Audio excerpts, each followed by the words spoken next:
What is up, YouTube? My Cowboys family here, bringing you guys the latest update on our very own Dallas Cowboys. And of course, as always, thank you so much for joining us here tonight. Take a second to hit like, subscribe, hit that notification bell, follow us on all social media at MyCowboysFamily, and of course, hop in the Discord. Link for that's in the description box down below. Yes, welcome in, guys. And now officially, first look, Washington Commanders. Yes, I called it a playoff game yesterday. I'm calling it a playoff game now. And we're going to see how we do. There's a lot of stuff going on in the background as well when it comes to maybe new players coming here. Check mark, question mark. We got some answers for you here tonight on My Cowboys Family. And, Jerry spoke. Got a couple quick stats about our Cowboys. A couple little important first look kind of pieces of information about the Washington Commanders as we enter the final game of the season. And really, for everything in my mind when it comes to the best positioning in the playoffs, that's the number 2 seed and winning the NFC East. But mainly, we win the East, you get the second seed in this case, and that is almost the best thing you can get, obviously, which is the first overall seed. And even that some people wouldn't really want because it's too long of a break, some people complain about. Either way, we're going to complain about everything here in MCF here tonight. But before we get there, baby, who's in the house as far as representing our boards here? Kind of making this thing here on My Cowboys Family go round and round nightly. Well, some familiar names and faces here. Your sponsor of the week and membership gifting king, Jason Renfro. Yes, Mr. Jason Renfro. Huge shout out to you. Much love. He's, he is trying to get a little comeback there, a little back to back on the membership board and the overall board, because right now he is first place on the overall. He's going to try to double it back and get a sponsor of the week. He's right now in the lead for that, and he's also in the lead for in the tie, I should say, for the gifting membership portion. I think so. Him and Skeptical Fan are currently battling that out. One gifted membership apiece. Mm-hmm. When you look at it over here at Mr. Snug X, the Cash App King, you know why he's here. Weeks in a row. Yeah, you know why he's here, guys. Back to back, like our 90s Cowboys, repping that star for everything. And then right next to him, Aloha, the man from Hawaii, the man representing that star all the way in Hawaii, Mark Hovsepian. A big mahalo to you, Mark. Appreciate you, of course, representing with 45? 46 okay. Points. So very tiny. It looks like a 5. So anyway, on our phones. Yeah. But now, guys, on top of all of that, when it comes to the leaderboard, we Jason Renfro in front of there. But when you look at the Cash App leader, it is still Wire Light Soft Games. Ooh, thank you, Wire Light. So he is currently heading up the top spot there on the Cash App side. So anyway, as we continue, baby, and we're gonna get through the news, info, and updates here in a moment. In our first look at the Washington Commanders, and of course some roster moves made today. We got to talk about the different ways of dropping the love here to help support the channel. You can do it through the Super Chat, which, by the way, pre-stream, the top dog, Dwayne Broussard, dropping a $2 holler. You know what he said? Let me know, baby. Go Cowboys. Go Cowboys from the man Dwayne Broussard, the official top dog. Appreciate you. And then you have... actually, he said, here we go. Well, yeah, and then of course. Go Cowboys. You got to do the Dak thing. You know how it goes. I had the Dak the Dak flavor in there. Dak flavor. Much love to you, Mr. Dwayne Broussard. And then Jason Renfro. I just see it on my side, baby. He's dropping a $1 holler any second right now here in the Super Chat side of things. So there's that. There's the membership gifting way. There's jumping in the membership, which, by the way, Skeptical Fan, Andy Potts, both back in the star level membership, and Kevin Richard in that navy blue crew. Ooh. Appreciate all you guys in the membership on your own merit, right? And of course, there's gifting memberships. There's a thanks button, but there's 4 other ways in the Cash App side.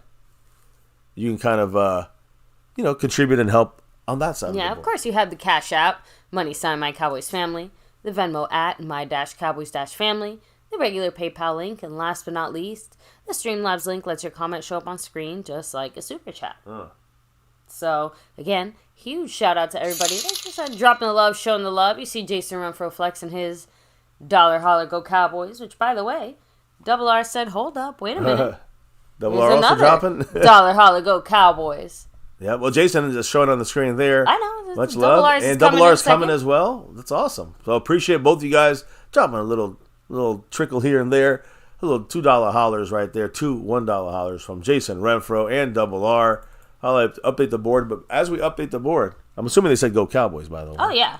So, I said that already. So as we update the board, you're seeing here, we always shout out nightly the star level and over everything level members. On our membership, there's 4 different levels. So, baby, who are the people representing there? There's Double R right there. By the way, that's his 20th super chat. Yeah.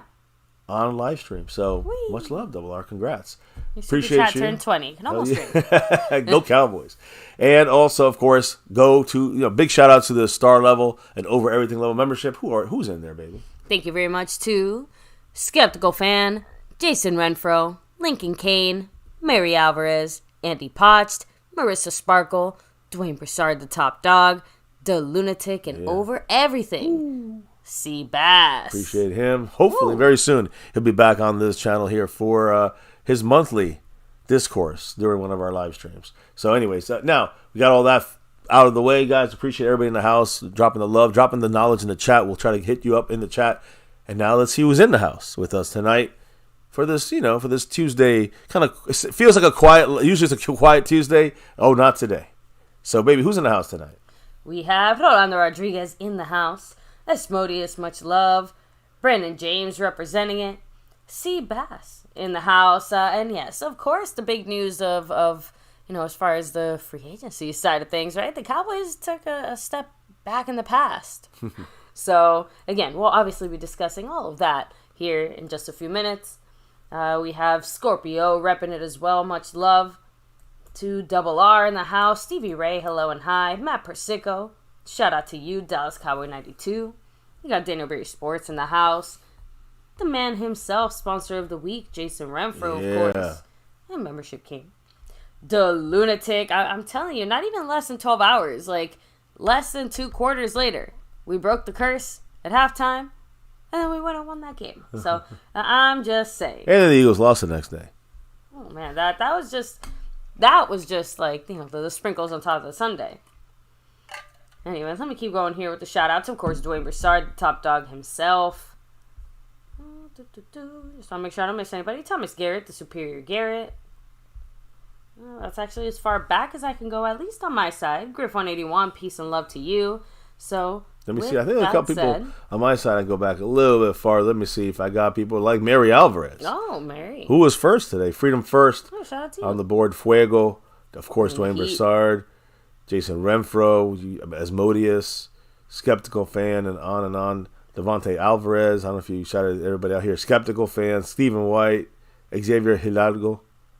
The wife, and on. Jason Renfro. Okay, no, I think now you're caught up. All right, we got everyone. We got everyone here, guys. I appreciate you all. Hit the like as you're coming in. Hit subscribe if you're new. The notification bell, so you know when we're going live. And let's get into this thing here. Let me make myself bounce a little bit more. There you go.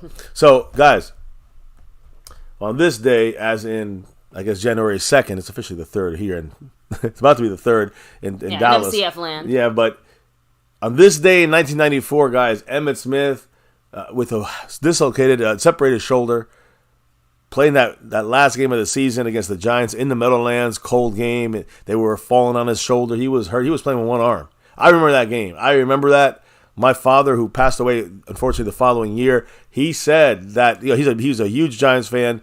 He said that is the best performance I've ever seen by a player in my life. Like, since he's watching it back in the freaking 30s, let's say. Yeah, that was definitely one of the, first historic Cowboy things that you showed me where back in the early days of the MCF SCW football situation, right? I was you could have knocked me over with a feather. Like, I didn't even know that was physically humanly possible what Emmitt Smith did. So it was great stuff. Even now I still get that same feeling of like awe, you know what I mean, watching him do that.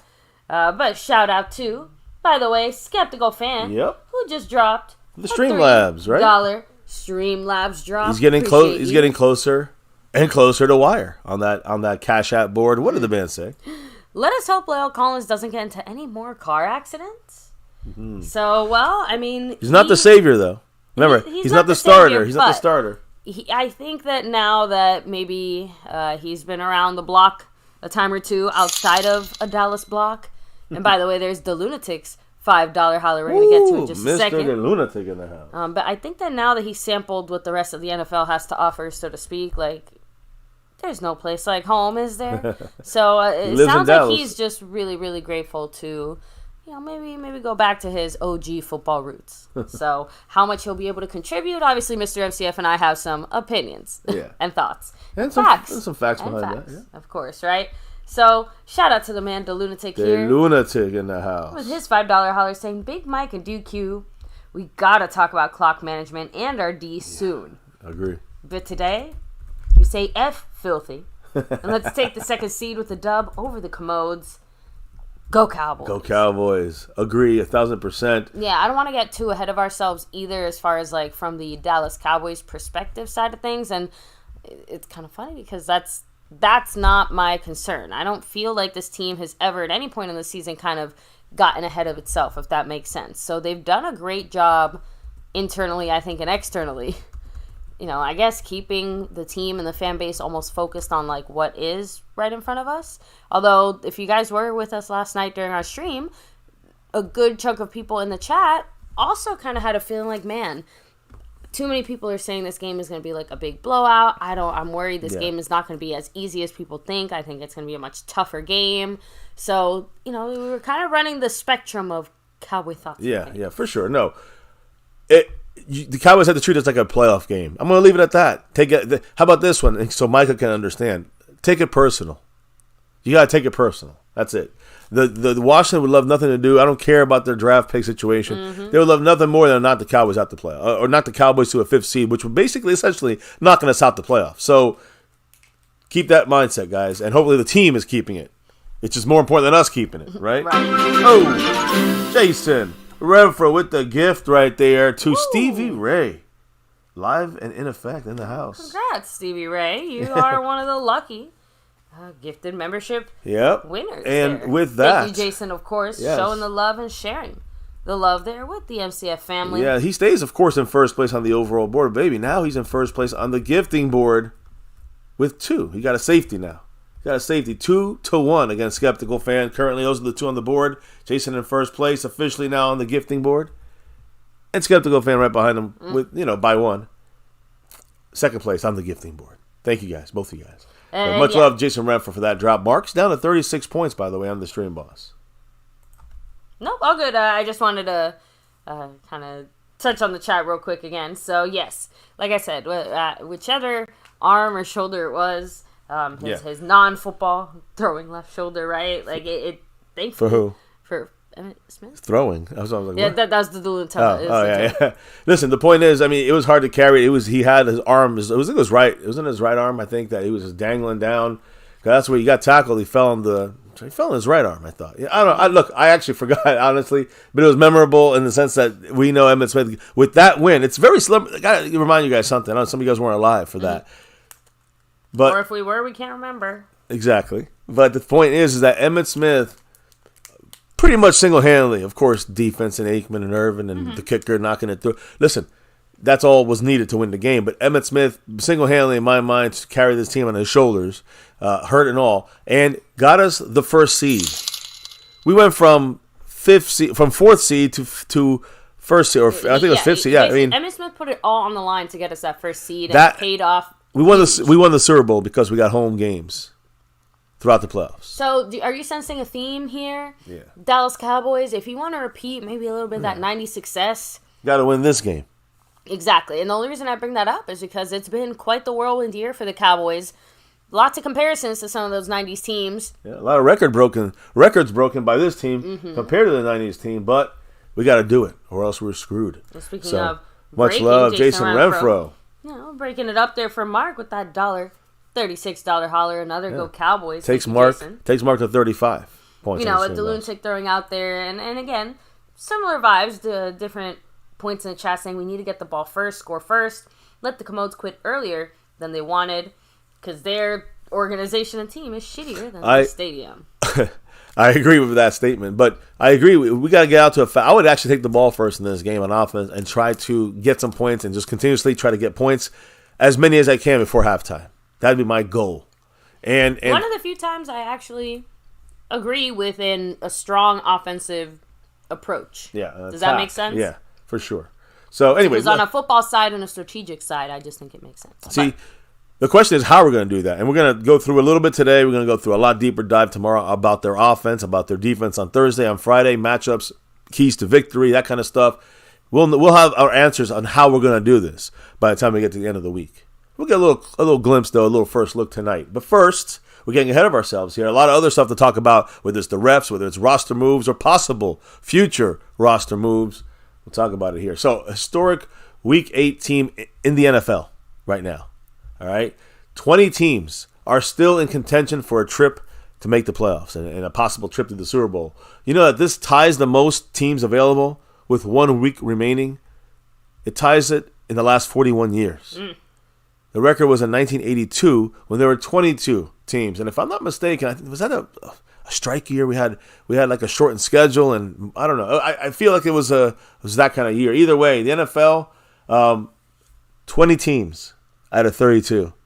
Still able to possibly make the playoffs in some shape, form, or fashion, which keeps 20 cities are still of course some of us already got clinched. Some people got already locked in their spots, but outside of the Cowboys side, I've never ever been part of I think more exciting end of the season. Like there's so many actually genuinely interesting matchups and games and things going on. Like usually it's just like let's just predeterminedly decide like these 1 or 2 things, and everyone else is just playing because it's on the schedule. Yeah, this year it's crazy. These ones actually have a lot of weight on the AFC and NFC side. Yeah. So a wild final weekend in the NFL coming up, starting Saturday. But the NFL, if you remember, you brought up the thing with the Carolina Panthers owner David Tepper, who threw a glass of beer, water, alcohol, whatever, at a fan.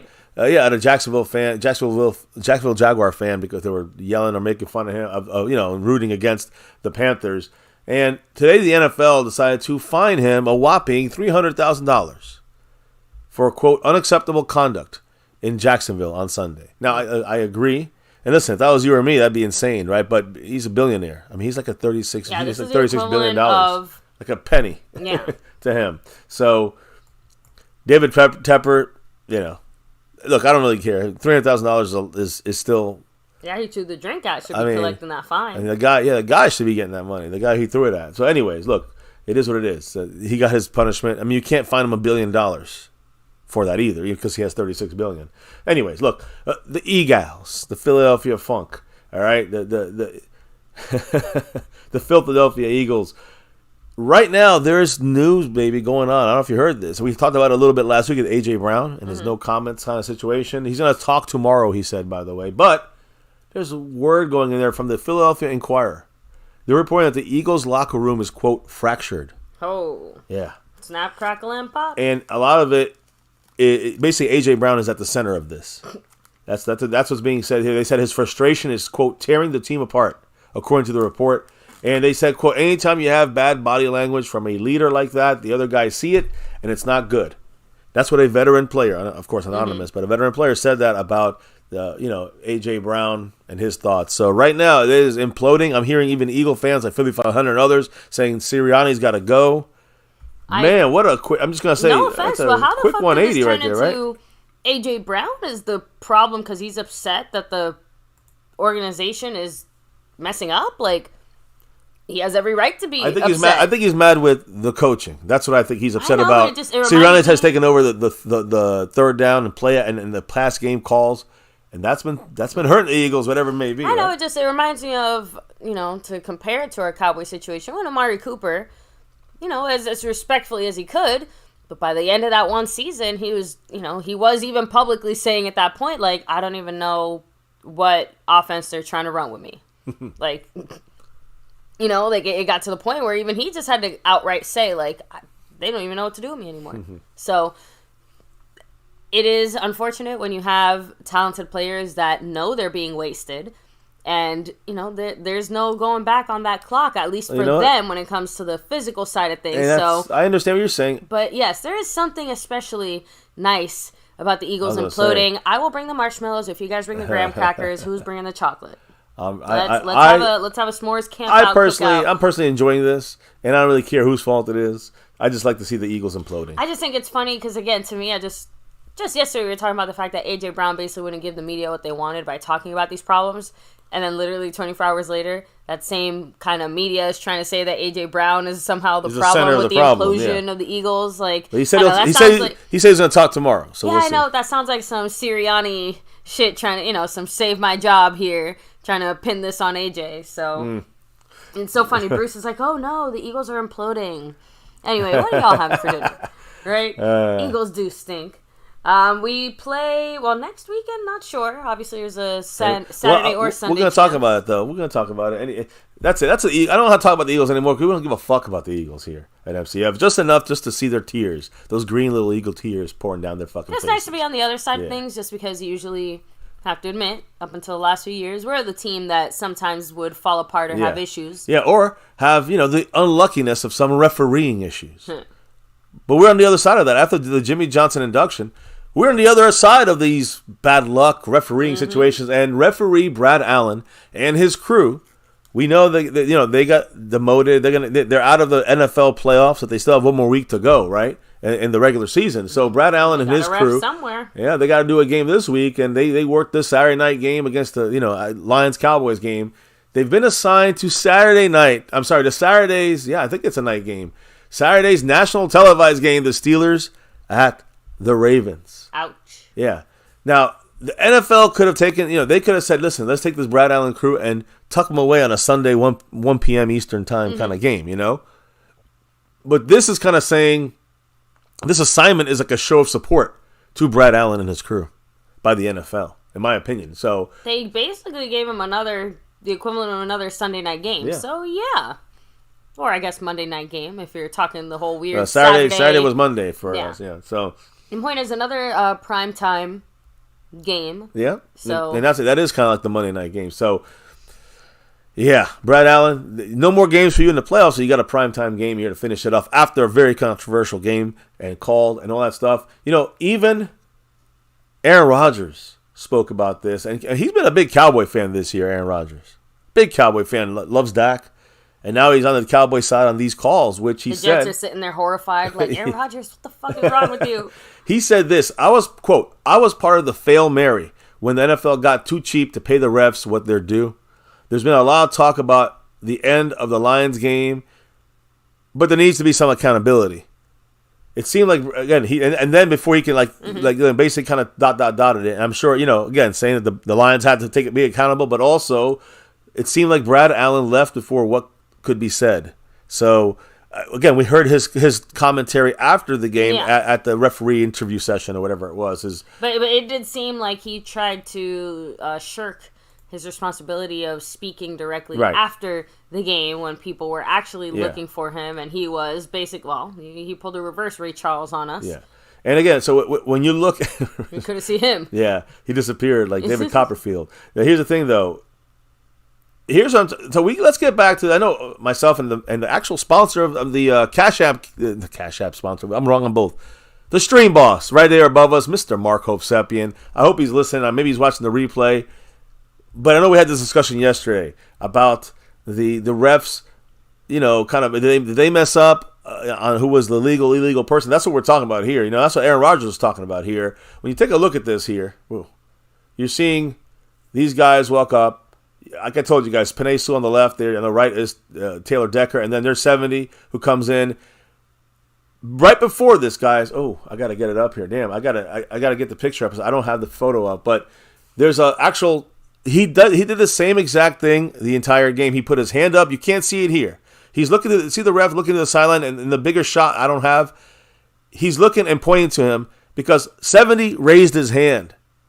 And even though the other ones came up and maybe said that to him, 70 raised his hand like the other times, and the ref already had called it to he was the guy that checked in. And he did check in. He raised his hand to check in. Well, maybe like the ref, he just, fell into a pattern because he'd been doing it the whole time that game, and so he just did the same thing he did, the same way the ref just said the same number that he thought. Yeah, they did it like 4 or 5 times, and again, I'm not just saying it. I actually have the photograph. I just gotta give me a minute to get it up for you guys.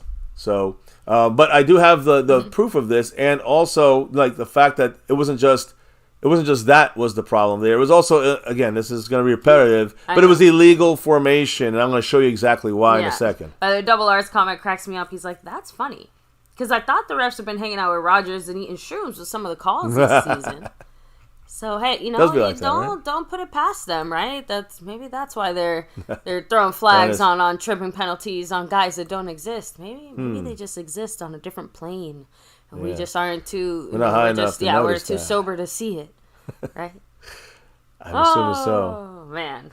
Anyway, jokes aside, Aaron Rodgers also said some other little comments. So we're trying to stick to the football. I don't. Yeah, I'm about the other comments, but he kind of implied, and this. You know, he basically implied that Jimmy Kimmel, his name was going to be like on the. No, I'm just saying, like now, but just now there's kind of calls just saying, like, you know, maybe somebody should stop Aaron Rodgers from speaking anymore.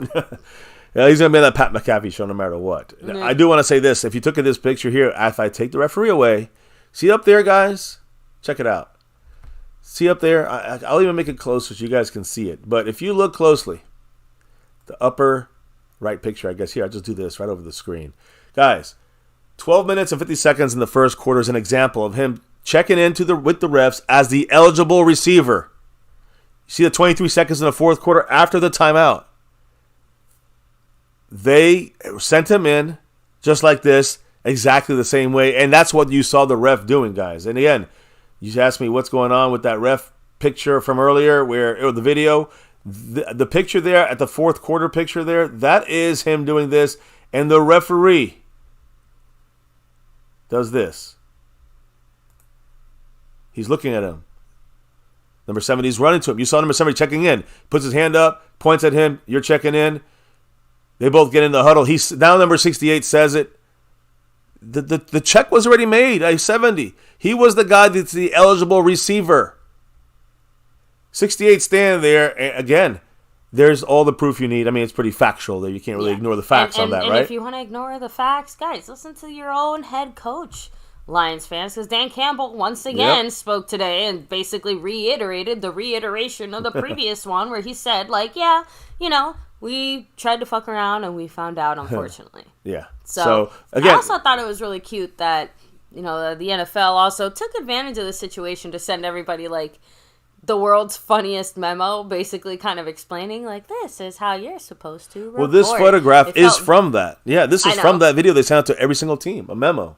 But it just cracks me out because, like, again, imagine at your job, you know, you guys know, right? There's always that one person that makes everybody get that email that says, guys, like, don't forget to lock the bathroom door while you're in there so that people don't, like, bust in and we don't have a weird HR. You know what I mean? Like, we're talking, like, having to explain very basic things that you didn't think needed explaining, but someone somewhere made that email necessary. Well, Dan Campbell is the reason for this NFL memo, and everyone's kind of giving him the side eye because we all know why everyone's getting this memo, and no one else had any problems with this.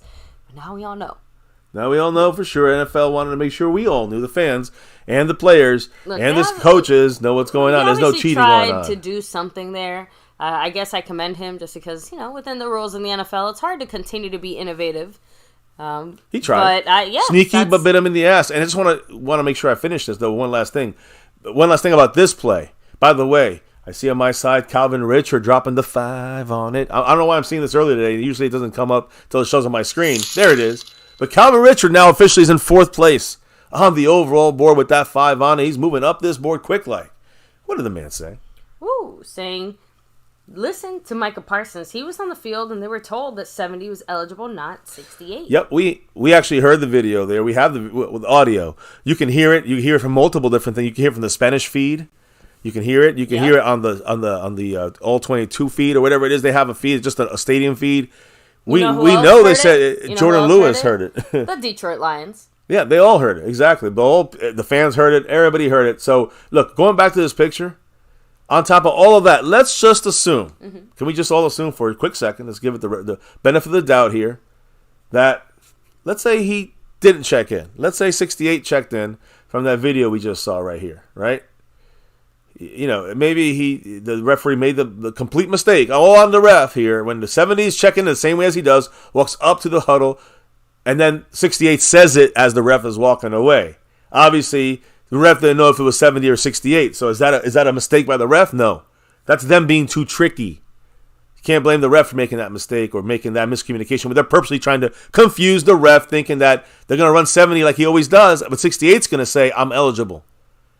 The ref didn't know. The ref does 70. 70, like said, he pointed to him. The ref. When you run a confusing play, don't be surprised if the end result is people are confused. You know, and again, and the funny thing is, even with all of that happening, I still think that they got it right because the refs got it right because he's checking in both these situations exactly the same. So when you look at this, okay, but let's say 68 did check in eligible.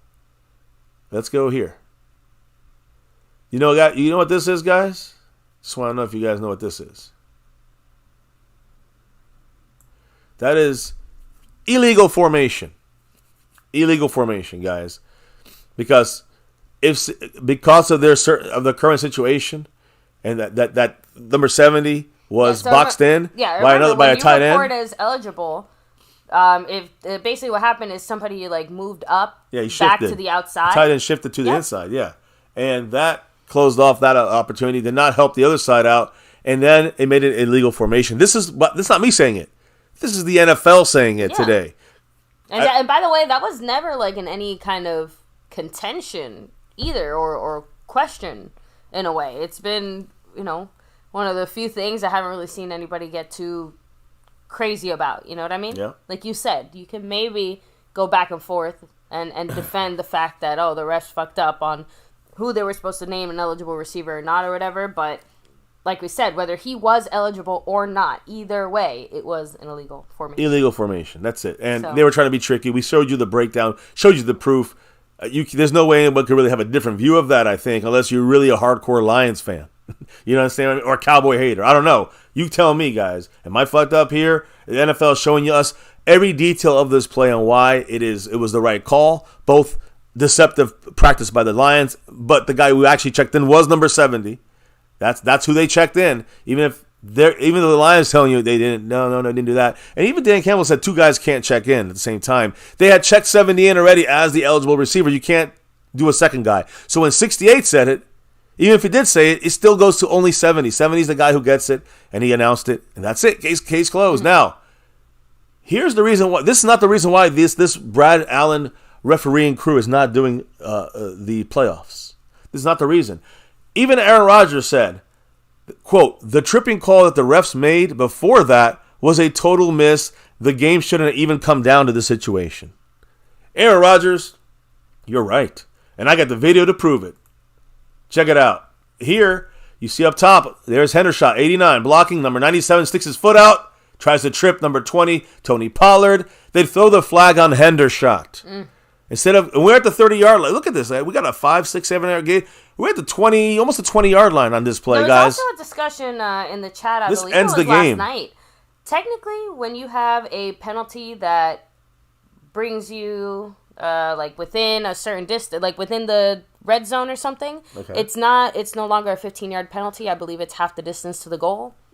Or something. So just throwing that out there. But doesn't matter. This was committed on the 30, on the 20, on the 32-yard line. So this penalty, this play would have ended around the 23-yard line. You add 15 yards to that. You're not in the red zone yet. So you add 15 yards. Even if it's half a distance, I don't give a fuck. I feel like I'm saying it incorrectly. So if someone in the chat wants to refresh my memory on the specific of that. The point is, we went from this spot right here on the 29-yard line. We went back 15 yards.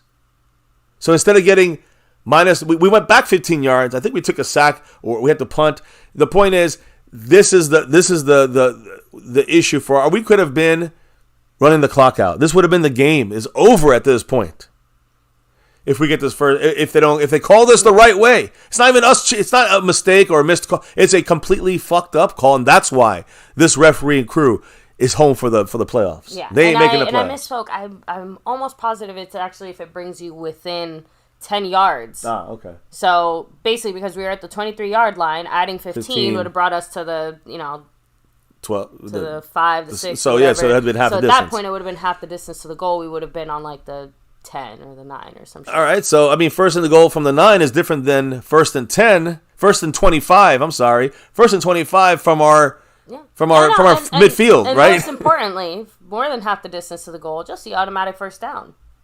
And, of course, keeps the clock running. Not going 30-plus yards backwards into the stratosphere in the opposite direction of where we were supposed to be going. Right. That's since the point. we did not fuck up. But it is what it is. That's not what the refs called. And again, but I've never... Not how we played the rest of the game. But the point, you can't... Again, the Cowboys weren't sitting... And we bitched about it, but nobody's sitting here saying that caused... That I mean, that really could have cost us the game. But we know McCarthy almost cost us the game with some bad play calling. We know how other things could have cost us this game outside of this horrible call by the refs, and we overcame it. This is what I always say about we have to overcome the referees. Mm-hmm. If this was called right, and it wasn't like they missed it. It was they called it on number 89 on offense, not number 97 who's kicking, tripping, and trying to. I mean, that's why they called it. They looked at him and said he's Cowboys, and they fucking pushed us back 15 yards. That doesn't happen. Game's over. Game is over. First down. Game's over. We're in touchdown range here. We're on their 9-yard line, 10-yard line, instead of our own 45-yard line. That's it. Simple and plain. And when that's the reason these referees fucked up. This here, as we've proven, is exactly the reason why the Lions are bitching.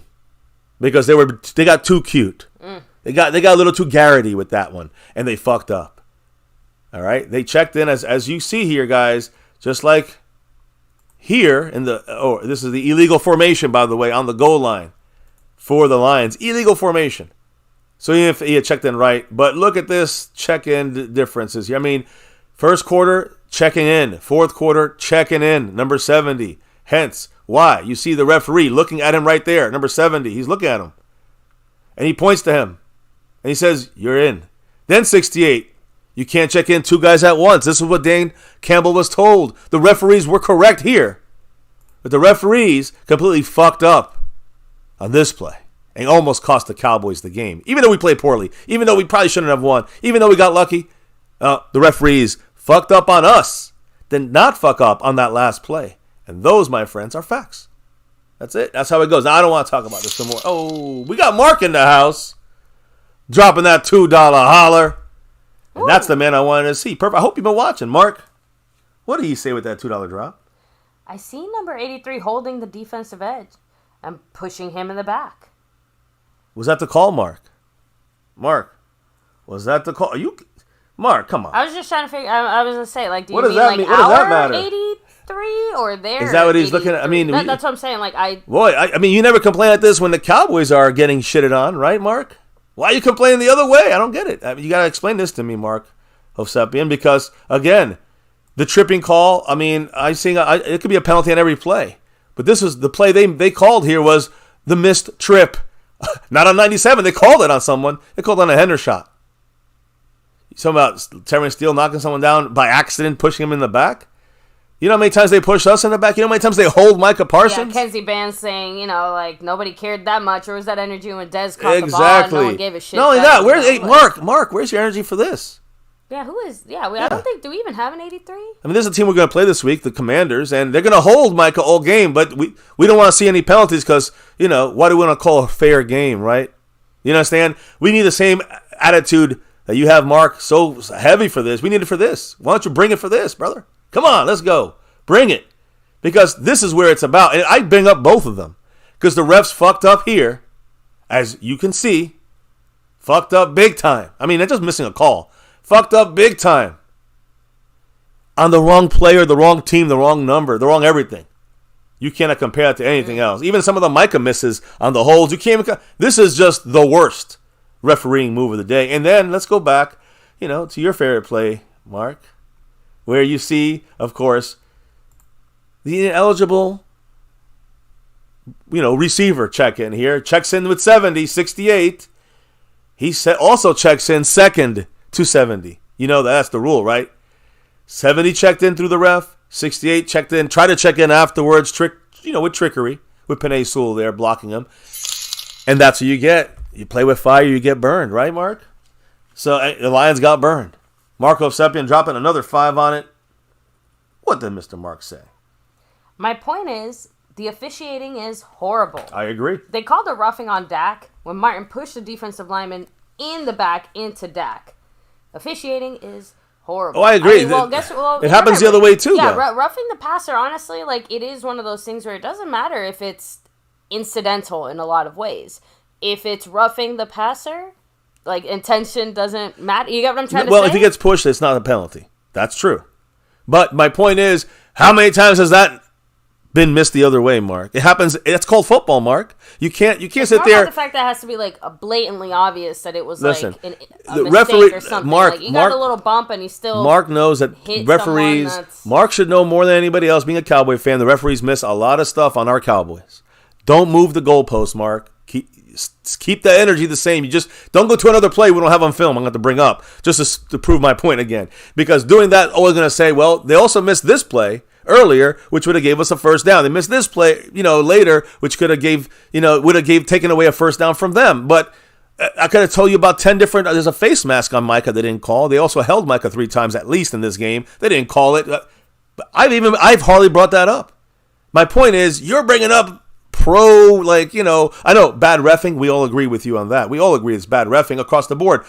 But it's also bad organization by the Detroit Lions. Their own fault. Fuck them. Let's stay with this play, Mark. The one you had a big issue with. The one you said it's not fair. The refs cheated. The refs didn't cheat. The refs might not be great. The Lions are the idiots. The Lions try to get too tricky, too Jason Garrity, too cute.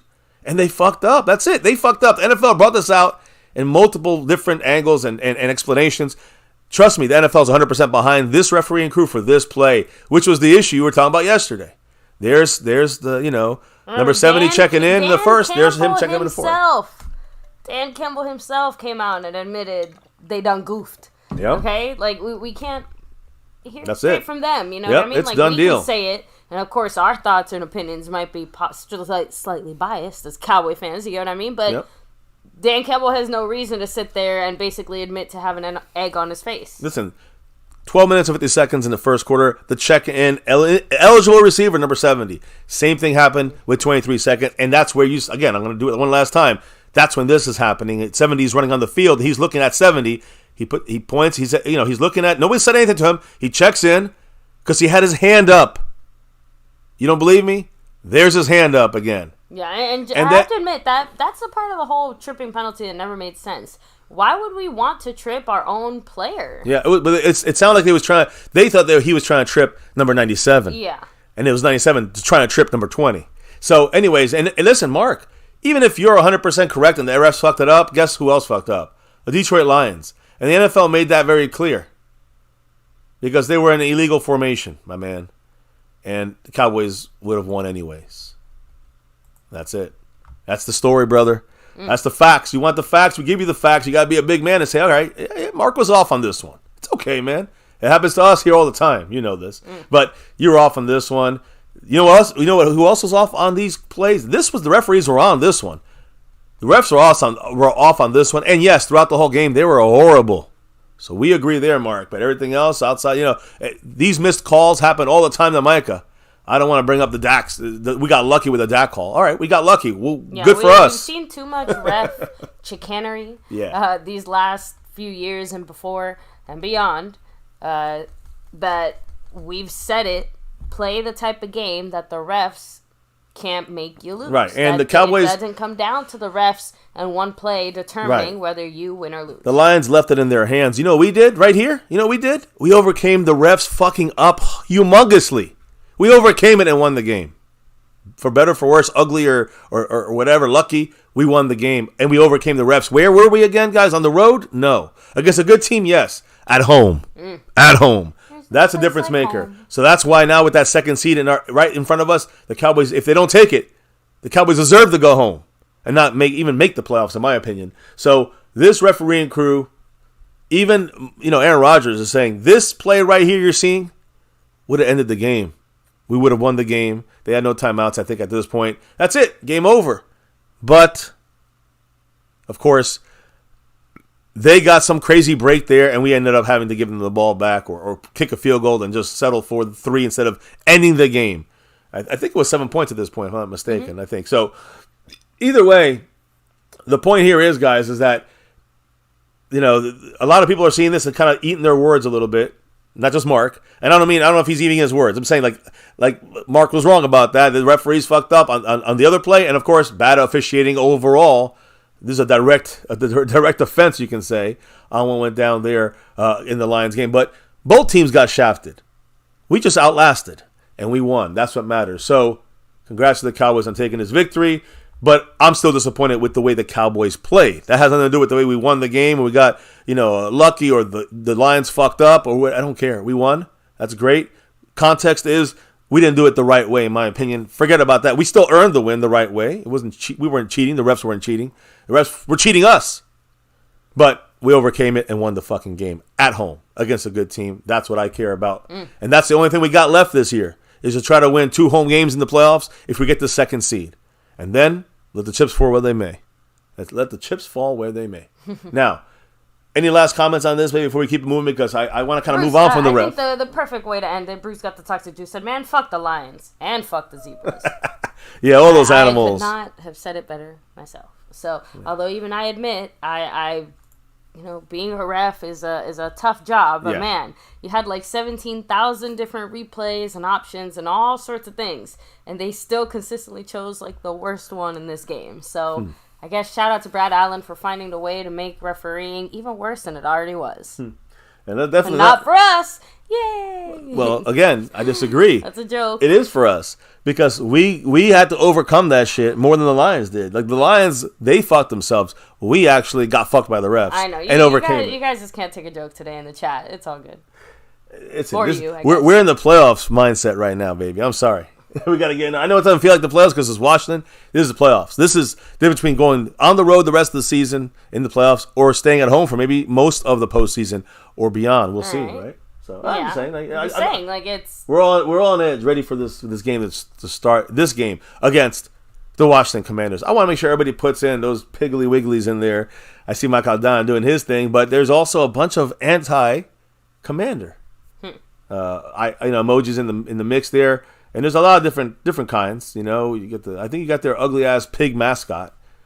So I guess there you got the what the fucks. You got the Snyder, Commander, commies, those commies, these commies. They're all commies. So yeah, just wanted to remind everybody, drop them like it's hot. Make sure that any Washington fan coming in the house here gets their dose of hate, so to speak, of our opponent this week. So, anyways, as we look at what moves are going on roster-wise in the NFL and our Cowboys, before we get to our Cowboys, the NFL today also sent another memo to teams about the 2024 postseason roster rules.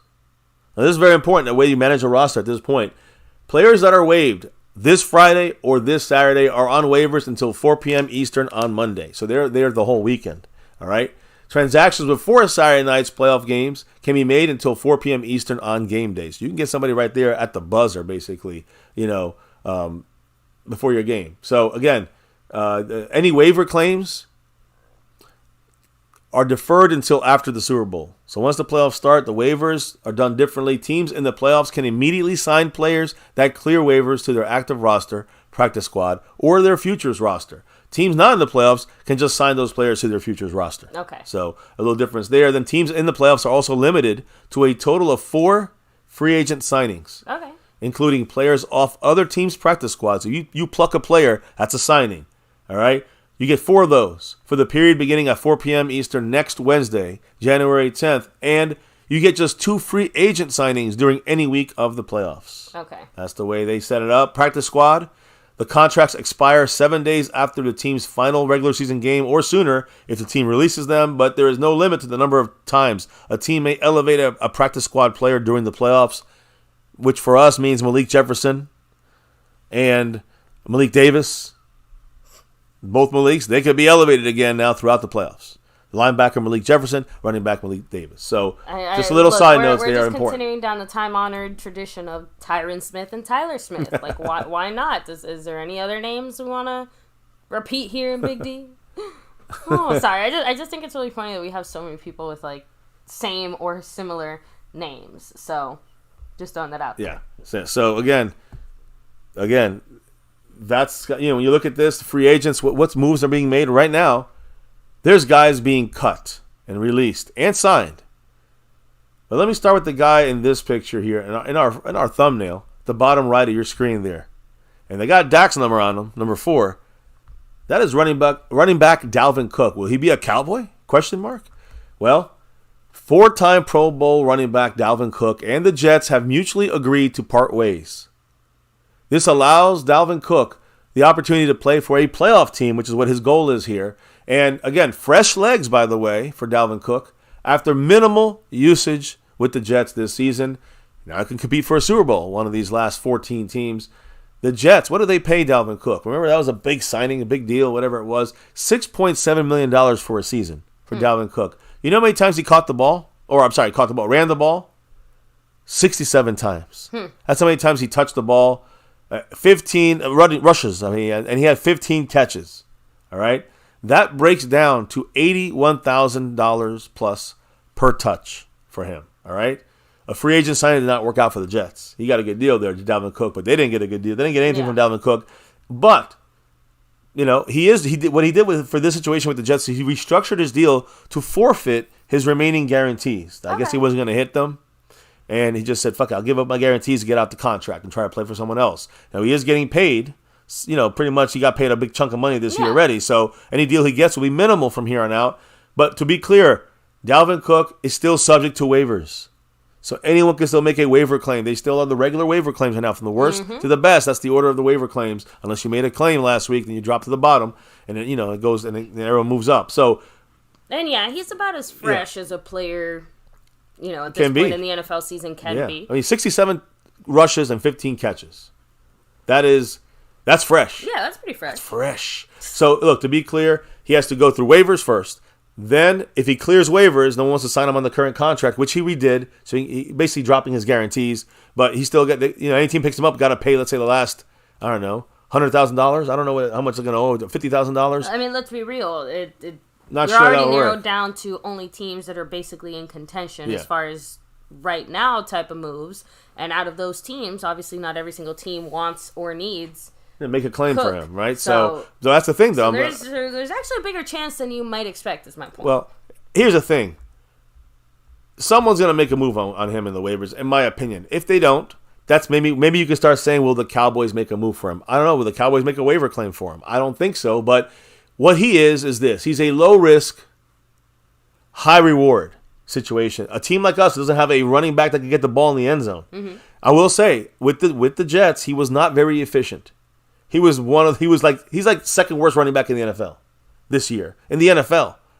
So, he only has 6-7 rushes, but not a big sample size, but not a good. He had like a yard and a half average, saying he had fumbled against us. Look, even I am willing to give him a bit of the benefit of the doubt, just because of his previous numbers and stats and things like that. Like and his usage, really. That's what I'm saying. Like, it seems like it's a multi-factor thing, right? You have to imagine he wasn't used right. Maybe there was some O-line issues. Off the top of my head, I don't know what the O-line is for the Jets. So, well, and then and listen, as far as are they really good? Right? No, they suck. Like, it's funny you say that. We're gonna talk about Tony Pollard's O-line issues and his own issues here in a little bit. But I also want to bring up something here because I'm kind of like almost in between this right now. I don't mind the Cowboys picking him up. Do you know why?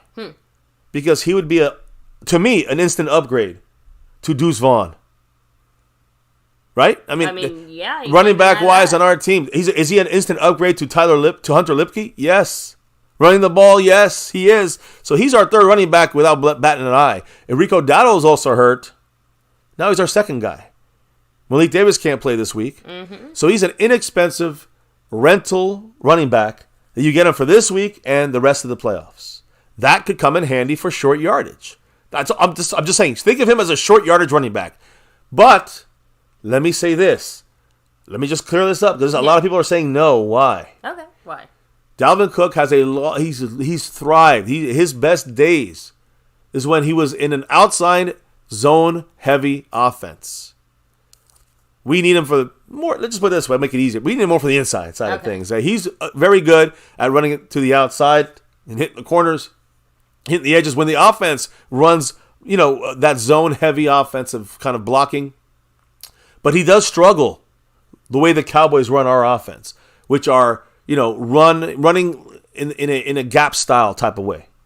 Just hit your gap. Yeah. He doesn't do as well when he hits the gap. So I just can't believe that he can't run for 2 yards on the goal line, even if he's hitting his gap. I just don't believe he only can run to the outside and with that kind of specific zone blocking. So I just think that, of course he's not going to be Dalvin Cook of even last year, but we need an Ezekiel Elliott for this year. You know what I mean? Like, we need someone like that can put the ball in short yardage situations and put the ball over the end zone, over the line. So, again, Dalvin Cook does great in outside zone heavy offenses, struggles when forced to run more gap style runs.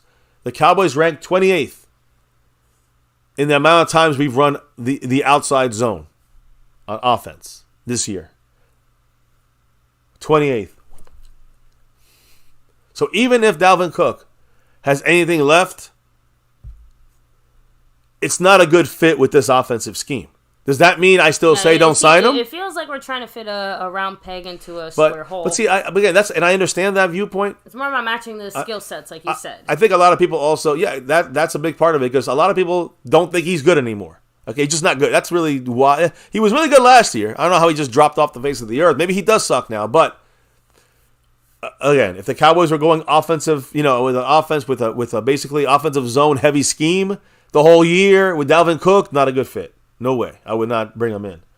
But for his goal line work, that we know after 16 games, we know we need some goal line help running the ball, short yardage help running the ball. To me, he would be, he's like you said, a skill set situational fit for the Cowboys, and cheap, inexpensive. To me, who would you rather have? Somebody who's not good with offensive, with outside zone heavy schemes, like Dalvin Cook, or would you rather have Deuce Vaughn, who's good at that?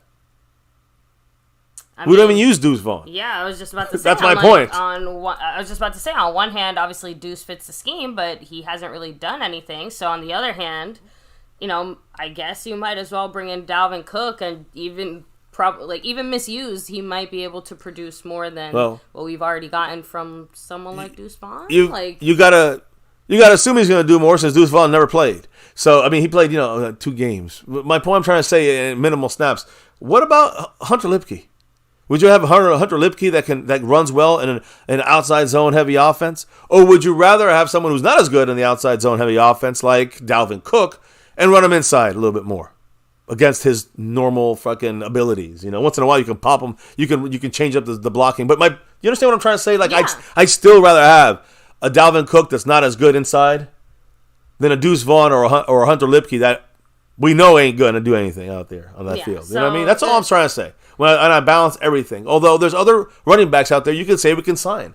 Like, if you want guys that can run the outside zone and heavily in an offense, Darrington Evans is out there. I like Myles Gaskin. He's out there. He's out free agent. We can sign him. Dwayne McBride, who's really really surprised that he's out there. These guys we could pick up as well, running back. The Cowboys haven't twitched to bother to pick up any of these guys.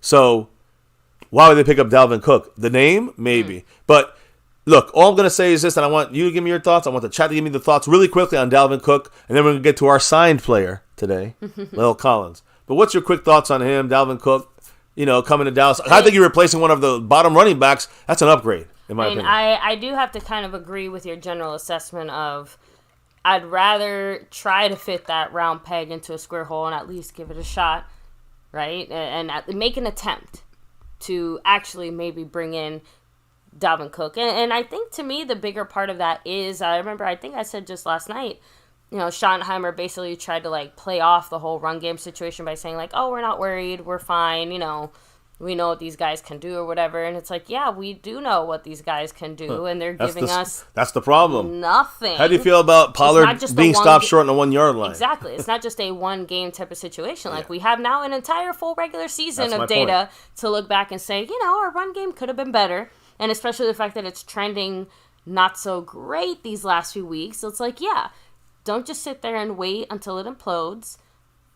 Get yourself at least give yourself the chance to possibly get some depth there, just because at this point it's almost like throwing shit at the board and seeing what sticks, in the sense of Cook should hopefully have at least enough talent that even if it doesn't exactly fit our scheme and what we're trying to do, his talent should hopefully supersede that, and at least, like I said, contribute in some kind of positive way. I think it's worth the chance. Yeah, as you hit the chat, I also want to bring up one other thing. Yeah. What about pass protection. Already better than Deuce Vaughn. And he's fantastic catching the ball. You saw him come back against the Colts last year on Thanksgiving or whatever it was. I mean, the guy was catching the ball running for 80 yards. I'm saying the guy is a good receiving running back, a blocking running back, and a running back.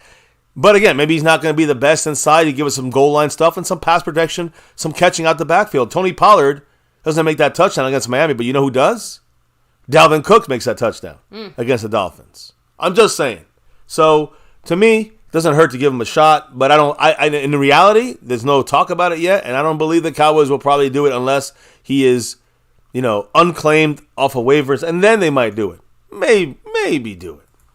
Yeah, and that's why I said that I just hope that they take the chance to attempt it, at least. You make a couple quick comments. Of course. So, Lost in Translation said, we're foaming at the mouth for some playoff football. Hey. Damn right. That's the time, right? Chris Plumage saying, how many rushing yards does Pollard have this season so far? I was going to bring that up soon. How far is it from the rushing leader last season? I know we used the Thunder and Lightning approach last year when it came to Zeke and Pollard, so, How much did Pollard have last year? This year he's on the brink of getting 1,000, believe it or not.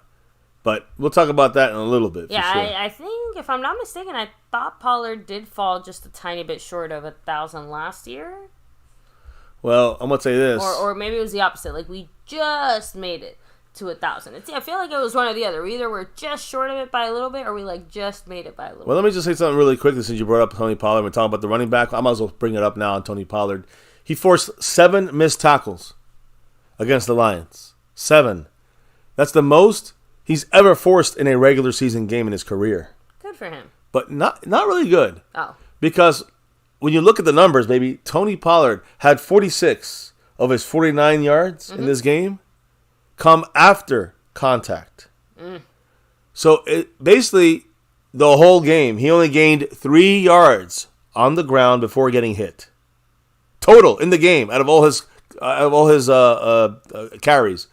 That means that 94% of his yards were after. 94% of his yards were after contact. If the offensive line could block a little bit better on the ground, he could have 100 yards. Yeah, that might give Pollard obviously the time and the space to, be able. I'm just saying, be able to get more yards before he's touched. If he was averaging 2 yards to get hit every time, and he carried the ball 10 times, I'm just saying that is like 40 extra yards right there. So from 49, now he's at 90 yards. It's a big difference, and the offensive line got to do their part. And also the offensive, I would say the offensive line and the blocking scheme. We talk about running outside zone heavily in an offense. I think that could be an issue for the team possibly, right? Because again, if you have an offensive line issue and / a scheme issue, and Tony Pollard is getting 46 of his 49 yards after getting hit in the game, we got major issues blocking. It's not about Pollard. It's about the scheme and about blocking. But that's another reason why. Here's a key about getting a cheap Dalvin Cook, for example, to help out with Pollard. You know what's good about that? He'll be cheap. That's why you don't pay a lot of money to running backs these days. You got some good ones out there worth every cent, but the reason you don't pay running backs because it's dependent on too many other factors to have the running back be good or efficient. You have to have the offensive line. You have to have the right offensive scheme. You have to match everything up. You can have the best running back right now in the league. Still needs an O-line. Needs good scheme. And even a mid-tier running back can be have a much better season than expected because they're on a team that runs the right scheme and have better, offensive line run blockers, right? So obviously, pure talent goes very, very long way. No doubt. We know it. You can have the team full of the most stacked talent of all time. You still have to know how to implement it and use it. So this is specifically to the running back position because if you pay a running back a lot of money, if your offensive line is set up, if your scheme is set up, then you're wasting your money on a running back. You can still make out on other things, but you're going to fail at running back. Paying a running back already is a decreased kind of importance of position in this league right now, and they're going to get less money already. So now you're seeing it all kind of going like that direction. You got to make sure you match it up, and that's why I brought up the Tony Pollard numbers because Tony Pollard probably the quietest. Would you say the quietest 935 yards rushing that he has this year? I mean, nobody even realizes he's going to be he needs to still at 65 yards? Mm-hmm. But 65 yards 1,000 yards on a 17-game season. Not great, but not bad.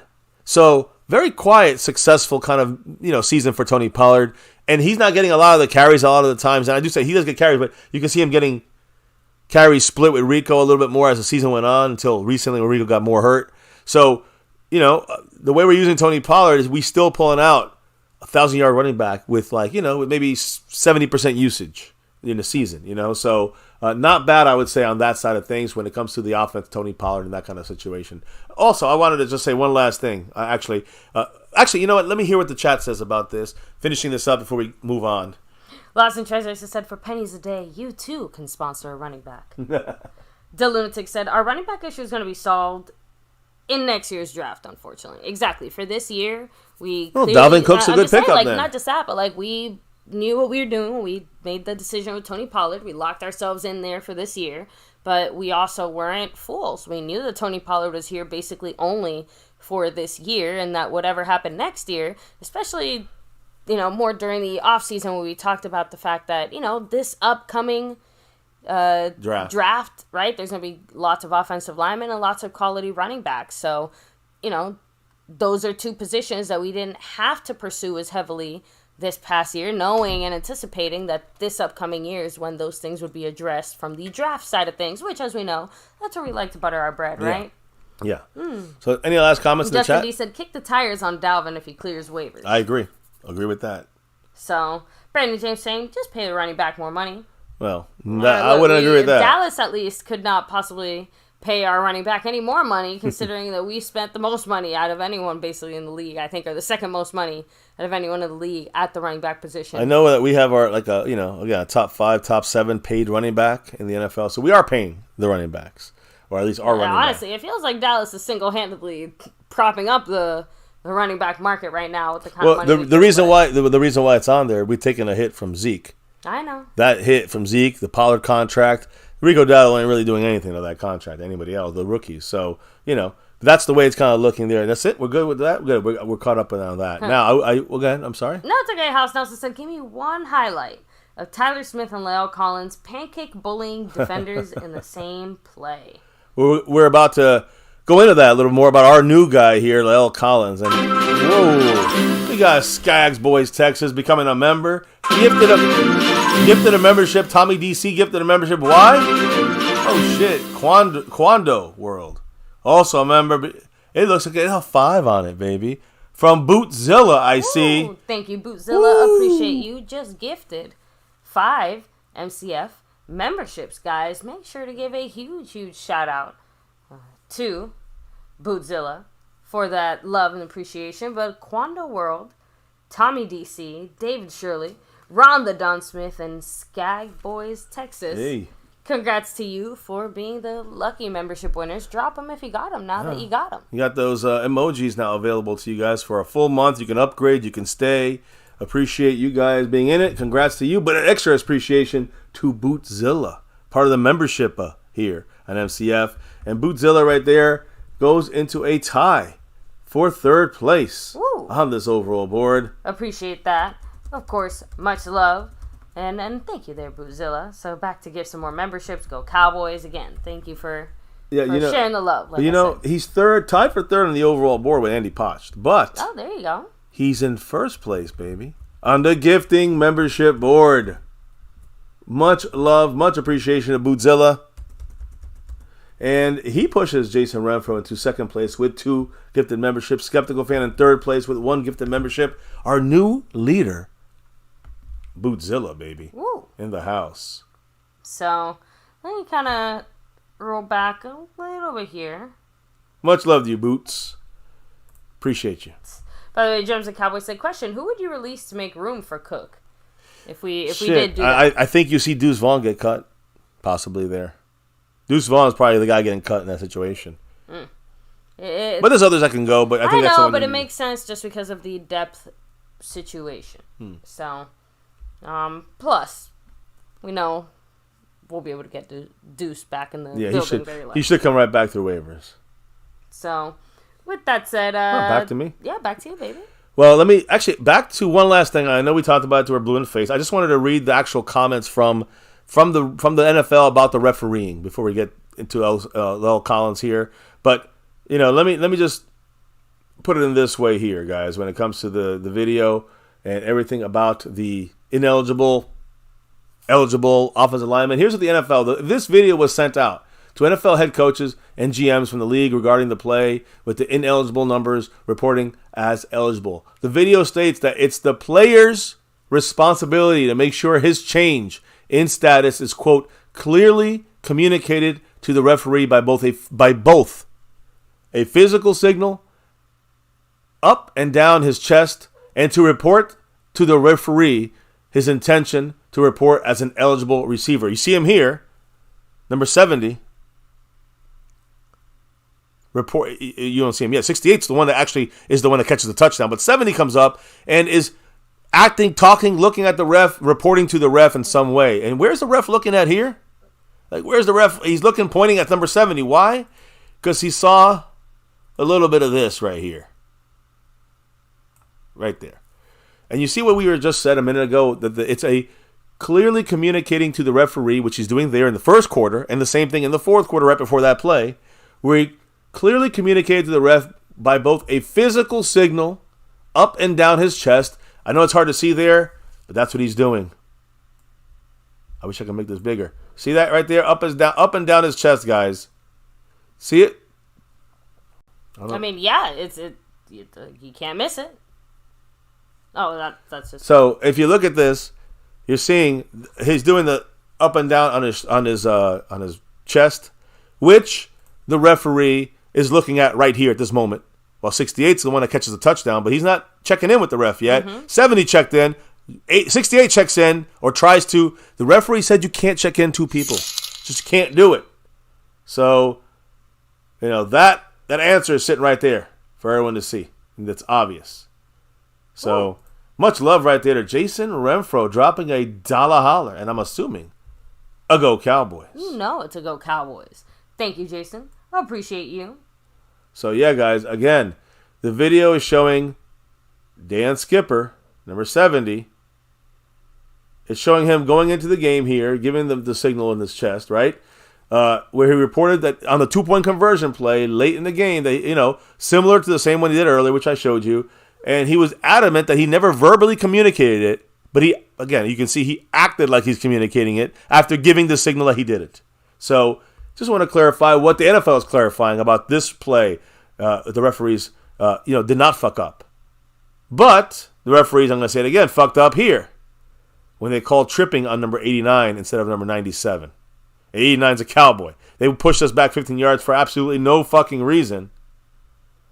But that's cool, I guess. I guess that's okay to fuck us over, right? Referees were bad, but the referees didn't cost the game to the Lions. The Lions cost the game for the Lions. More than we took it, the Lions and gave it away. Even if you go into the whole, like, was he offside, or, not the offsides, but, was it an illegal formation? Was he eligible? All of it. What about it? No, I'm just saying. The point is that they still had, multiple opportunities to decide to do the thing they should have just done, which is kick the extra point. Right. I'm just saying, Campbell. There's multiple layers of kind of shenanigans that Dan Campbell decided to mess with, not just, the refs not doing their job on that one play, only on part of it. You're talking about the one play, the tripping, right? I mean, yeah.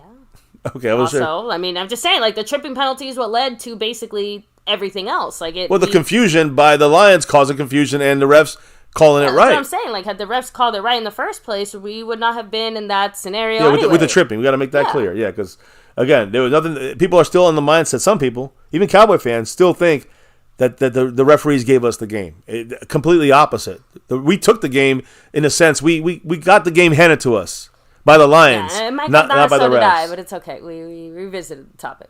What do you mean? Oh, we're done with it. Yeah, I'm sorry. It's okay. I forgot that earlier. I wanted to make sure I said what the actual NFL sent out, so we're all on the same page. But we're done with that. Let's talk about our newest Dallas Cowboy, an old face that we know, number 71, Lael Collins. Of course, that's Chuma Edoga now, but that right there was when he was at the Cowboys. Number 71, Lael Collins, was brought in today for a workout, guys.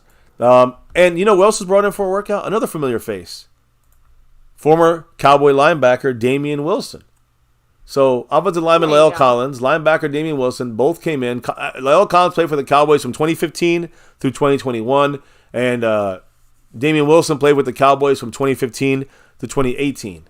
Now, Damian Wilson worked out for the Cowboys today, and again, he went to the Chiefs, won a Super Bowl, right? Lael Collins also came in, got looked at today, received a workout and a check, and checked him. He's got to see if he's good to go. How is he doing health wise? Initially, a potential practice squad opportunity for the Cowboys entering the playoffs, so more depth with Lael Collins. But he's been sitting around, not doing anything. He's been rehabbing from 3 torn ligaments in his knee, and he has to pass the medical checks as well. So he worked out for the Cowboys today. Of course, with the Cowboys, he played left guard in the Cowboys' career, but he has some experience he played at right guard. I'm sorry, he played left guard, I think, early in his career, left guard. So that's the thing it's important to bring up here. The left guard, why? Well, there's a guy there. Maybe you said it yourself that you would sit him. I said I would play him, but if we get somebody that could get in there, or at least some depth back there, so maybe we can solidify something there if there's an issue with Tyler Smith not playing this week for some crazy reason. And again, we know that he's there he is. We know that he's got a torn plantar fasciitis, but he can possibly still play this game. The Cowboys want to kind of rest him at least for the playoffs. So I can understand both angles on this. With Lael Collins being looked at, and in the workout, you're thinking, okay, is there a problem there? With the fact that experience will be welcomed as depth at the left guard spot, whether it's for this game or for the future playoff games, just in case, as Tyler Smith works through this plantar fasciitis. But again, Tyler Smith is not done for the year. Don't get worried, guys. He has an issue he's dealing with, but the O-line depth is what is shaky here. That is the reasoning for someone like Lael Collins, and that's exactly what the Cowboys did later in the day. Lael Collins also gives you a little bit of flexibility in that obviously you can have him on the outside or the inside if you wanted to as a guard. Yep. A guard could play that left guard spot, played right tackle for us. And if people say, well, Terrence Steele, get out of here. No. Guys, that's not going to happen right now. Just saying, we brought him back just to make Terrence Steele sweat. Well, to make him sweat. Hey, maybe so. But my point is, Lael Collins is just depth for the Cowboys right now, and that's all the plan is for him for the rest of the season. So he's a former right tackle, can provide depth there. He's a former left guard for a small amount of time in the early his career, and was shadowing over there a little bit throughout some weeks in the season last year, or so when he was with us the last couple of years. Today he underwent a physical following his workout. He's back in the building. Everything checked out good. That's good for him. Good for us. He's ready to help us in a playoff run.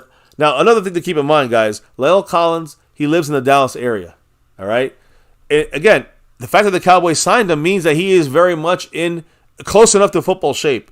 So it's an easy, risk-free idea to bring in Lael Collins. I have no problem. I'm not jumping for. Some people are jumping for joy. Calm down. He might not even see the field ever this year, But he's on the team in case we need him. He's on the practice squad, not on the 53-man roster. So we got to elevate him or sign him to the 53 if you want to see him play at all this year. And again, former Cowboys spent 6 years with the Cowboys before playing for the Bengals in 2022. Hasn't played an NFL game since Week 16 of last year. All right? The Bengals released him this September, or I say September 2023. The Cowboys worked him out, saw the playing shape he's in, and that he still has some kind of potential, at least as all offensive line depth. So he did pass the physical. The Cowboys signed him to the practice squad officially, and he'll probably just have to still work his way into full-time, football practice shape. So we're looking more. I think this is more a playoff look for Lael Collins than it is. Let's make sure we replace Tyler Smith in this game and give him rest. This is not about replacing Tyler Smith. I don't know if he'll play or not. But I don't think Lael Collins will be in this game at all. He hasn't played since Week 16 of last season. So, he hasn't played at all this year. Played Week 16 last year. There's no way Lael Collins will come in here and just start blocking for us and starting and just going in there. So, again, it's good to add offensive line depth going into the playoffs. He's coming off that torn MCL, ACL, and the other CL. He was on the Chargers, I think, on their practice squad. They cut him. So, and they're an offensive line that has given up the 13th most pressures this year, one of the worst run blocking in the NFL. And they even cut him. They need help. That shows you Lael Collins is not really there. Yeah. But the point is, the only thing I'm saying, great low risk, easy move for the playoffs to keep on your practice squad. But keep this in mind. I hope everybody in the chat, I want to read them all the comments. Yeah. Nobody thinks, please, that Lael Collins is going to be our starter. Going to replace Terrence Steele. He's not going to go in there and play this weekend. He's not going in there right now. This is just a what's the receiver? We nobody wants to see him. Bryant. He's not. He's a Martavius Bryant. You may see him this year if he's healthy enough and ready to go to play in the playoffs at some point if someone goes down and we need emergency depth at a very in a couple of weeks. You guys feel me? That he's not here to save the offense or save the offensive line or help Terrence Steele. That shit's not happening. Trust me. Terrence Steele's getting multi-million-dollars a year. Trust me. Lael Collins getting practice squad money. Lael Collins ain't starting. He ain't jumping in this mix. I just want to make sure the family knows this in the chat. So, let me go ahead and hit up the chat so we can hear their opinions on the Lael Collins situation, right? Mike Aldana said a depth player at best for now. Mm-hmm. So, Pioneer saying he probably won't play at all. Exactly. Dylan Tick said, Carpe Omnia. Sees everything. The second NFC seed by beating the Commodes in their shitty stadium. We're going to touch on them in a minute. Stevie Ray, take it easy. Have a great night. Rolling back here. So, Pioneer also adding in there that Smith's going to be pretty limited still because they'll probably rest the medicine him. And stuff that they'll give him to help kind of get him through the game. It kind of wears off, I guess, after the first or second quarter. So, you'll maybe start off with a solid Tyler Smith. I don't know if you're going to end the game with maybe as solid of a Tyler Smith. Yeah, the more important thing is going to have to be TJ Bass playing his ass off at that left guard spot this weekend. So, Dylan Tick saying Bass has been a good backup with the nasty streak. I like it. I do, but he ain't no Tyler Smith. Far from it. Again, if he was Tyler Smith, then we'd be jumping on our couch because we got two Tyler Smiths. But you know who he is? He's probably better than Lael Collins right now. Yeah. Again, to me, Lael Collins is an emergency break. Yeah. In like 2 weeks from now. Yeah. At earliest. So, Cowboy Fabric saying, FCF, we can use them both. Who, Dalvin Cook and Lael Collins? Is that what he's talking about? I think so, yeah. I agree. And there's another guy we can use even more important than both those guys. I'll tell you in a minute. House Nelson said, the world wishes they could blame the Cowboys for this debacle so bad. I know. So it has been crazy. But, let's kind of keep it rolling from here, guys, right? Yeah, I mean, listen, as we look at the tiebreakers, we know the situation for the Cowboys is not going to go this far. The farthest going to go is number 4, the conference. That's what we win it with if we win our final game. We'll be 9-3, and the Eagles will be 8-4. That's it. That's why we win the tiebreaker. I'm just letting you guys know. So that's how we control our own destiny right now. So who can be our potential playoff opponent, right? If we're the 2 seed, of course. This is only if we're the 2 seed and we handle business and beat Washington. If we beat the Commanders week 18, our opponent are the Rams. If the Rams lose to San Francisco, Seattle beats Arizona, and the Packers beat the Bears. I can't follow all this. I need my memo here. But my point honestly, I can barely follow it either. I know. I just try to focus on the 1 or 2 relevant ones for us. We got to win. That's what we got to do. But our opponent would be the Rams. People wanted to know this. Only if the Rams lose. Rams got to lose to San Francisco. Okay, which could happen. But San Francisco's going to have their backups in. If the Rams lose to San Francisco and Seattle beats Arizona, jumping the Rams. The Packers beat the Bears, jumping the Rams. So that means the Rams are the 7th seed. We would play the 2nd seed. That would be us. 7th seed, 2nd seed. That's how the Rams would be our opponent. Okay. There is a 35% chance that we get the Rams. If they win... So not insignificant. Yeah, if they win, they move up on this board here. But there's other games going on, like Seattle. How do we get Seattle as an opponent? There's a 15% chance only we see them in the first round. Seattle has to beat Arizona, which definitely can happen, and the Packers would have to lose to the Bears.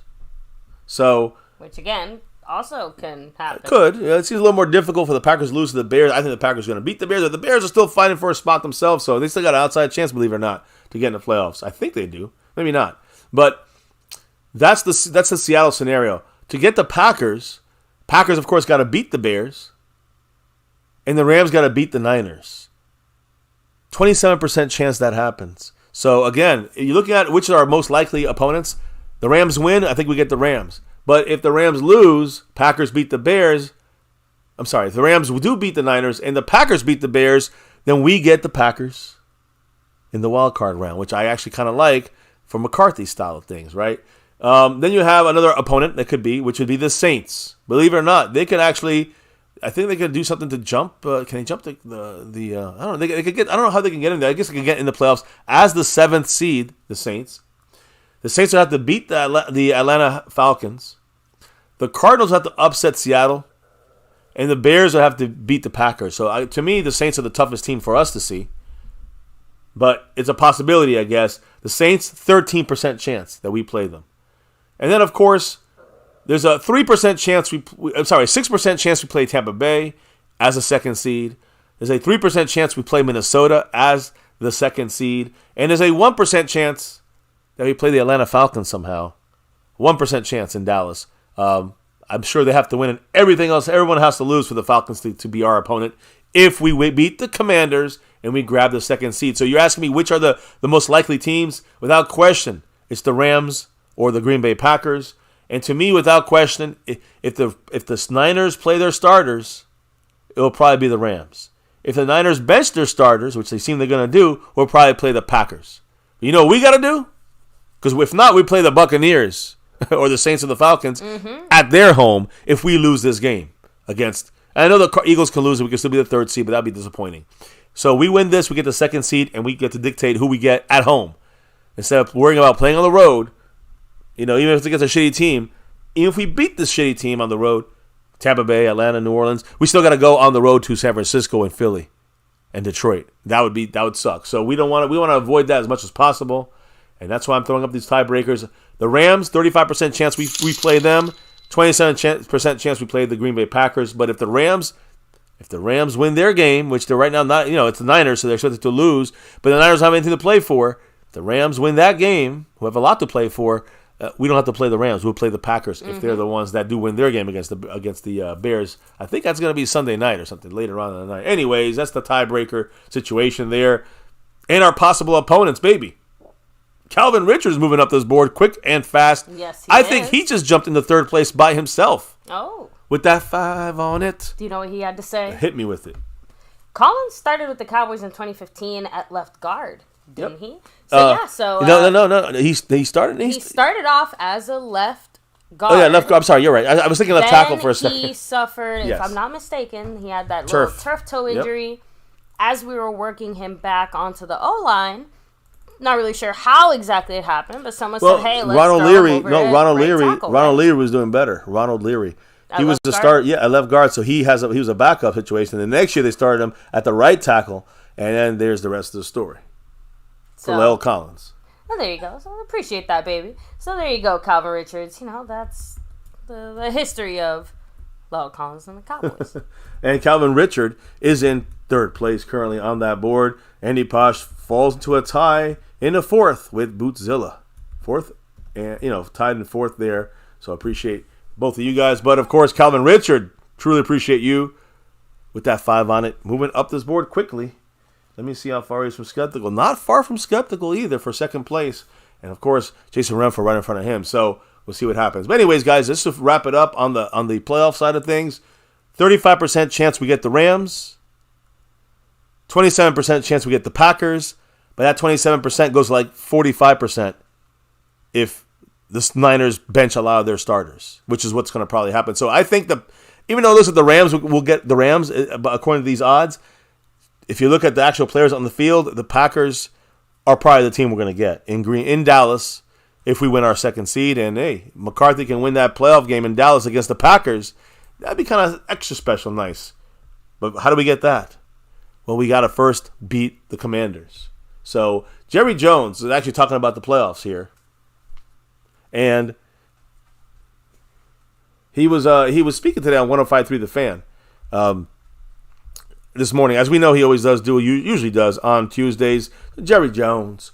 He wanted to talk about that controversial ending to that Lions game, which we discussed here all crazily here. So what did Jerry Jones have to say about the controversial ending to the Lions game and that weird 2-point play ending? Yeah, he said, quote, I can't believe the convoluted way that we ended up winning the game. But let me put it like this. The defensive team is supposed to know who the eligible receivers are. Anything you do to fuzzy that up can get fuzzy for you. I mean, I think that's a very classy way of saying you fucked around and you found out. Believe it or not, Jerry Jones is finally 1,000% correct. Pretty simple, guys, right? When you fuzzy it up, Penei Sewell, 58, Taylor Decker, number 68, number 70 is the one that checks in right there. Then 68 says something to him. 70 jumps into the mix like he's checking in with them. 70 gave the signals. 68 didn't. When you fuzzy it up, it gets fuzzy for you sometimes. You get too cute. Jerry's right about that. So, adding in there as well as far as the whole Arizona situation, right? The fact that Arizona beat the Eagles. Yeah, big upset there to help us get that chance to get that second seed. What do you say about that? Clearing the path for us, right? Jerry Jones said, quote, "Certainly we thought that this is where we wanted to be from the day we walked into training camp. Be in a position to play hard and win a game and have it give us this kind of shot at home. So excited to no end. I just couldn't believe it when Philadelphia ended up losing that ball game this weekend and gave us the opportunity." That's crazy. You know, it really shows you guys how the Cowboys organization already was settled into that fifth seed in their heads. Mm-hmm. While we were far from that. I went to a video I played about 12 days ago. I was listening to an old stream for some reason. It came up on my side of things. And you heard me saying, people don't think that the Eagles can lose to the Cardinals or the Giants. Trust me, it still can happen. We get that second seed if we handle business. We can lose to the Dolphins and beat the Lions and beat Washington. If they lose one of their games, I think it could happen. We will be in line for the second seed. I was saying it for the last 2 weeks, and now it's happened. So it's up to the Cowboys now to capitalize and finish this thing off. Jerry Jones also was talking about the running game, and he said, quote, "Yes, again, we haven't had we haven't rushed for over 100 yards in 3 straight fucking games." So Jerry Jones said, quote, "Yes, I do have concern running the ball. Do we have the ability to run the ball in the playoffs? Yes, we do." But he's still concerned, which is, it makes sense. And that's why... Look, it's refreshing to at least hear him say it instead of just saying basically what Schottenheimer said, which I get, Schottenheimer kind of had to say it, but, he was just, "Oh, no, we're going to be fine. It's fine. Everything's fine." Yeah, he's still concerned, though. He says, yes, I do have concern. But then he said, do we have the ability to run the ball in the playoffs? And yeah, he says, yes, we do. So ability, yes. We haven't been doing that good of it so far. He also spoke about one last guy, and that is the injured Tyler Smith and his torn plantar fasciitis, right? Jerry Jones said this, quote, "I don't want to dismiss Tyler being out there this week against the Commanders. It really depends on pain." So pain, like I said, how much pain you said it too. He play through? You said it the last couple of days. Yeah. It's how much pain he can play through. That's what it literally comes down to. The plantar fascia are acting up. Painful little muscles. Yeah. Too bad. Because it'd be nice to have him in there and lock this fucking second seed up. But either way, we didn't have any that we know there was I'm sure they were doing workshops, doing film work, whatever it may be going on right now, in position groups, whatever. But McCarthy did not speak today. Of course, never does do that on Tuesdays usually. But I do want to say one thing about McCarthy, and I'm going to say a couple things about our team here before we finish up with Washington.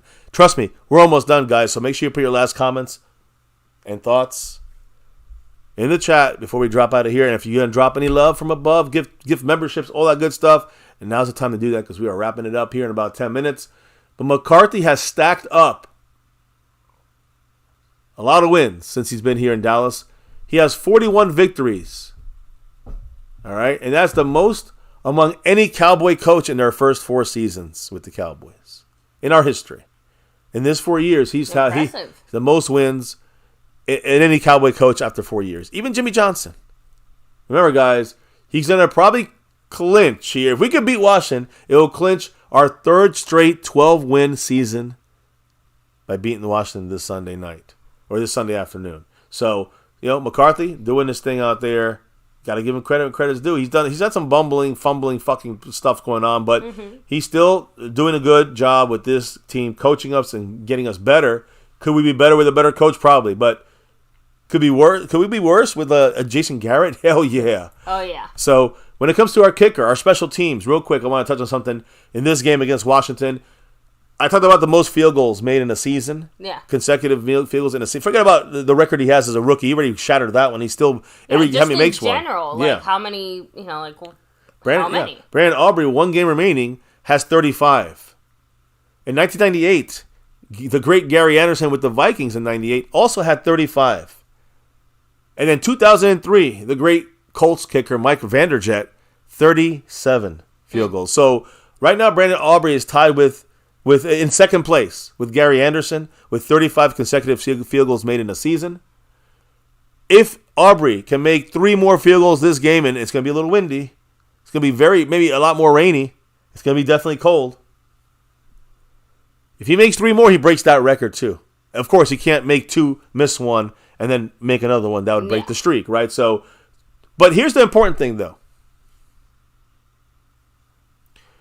How many attempts of these guys that are in front of or tied with Brandon Aubrey, how many of these were made from 50 or more yards? And when they did it, Vanderjagt, who has the record, 37 field goals consecutive, he made only had to kick 1 from 50 yards that year.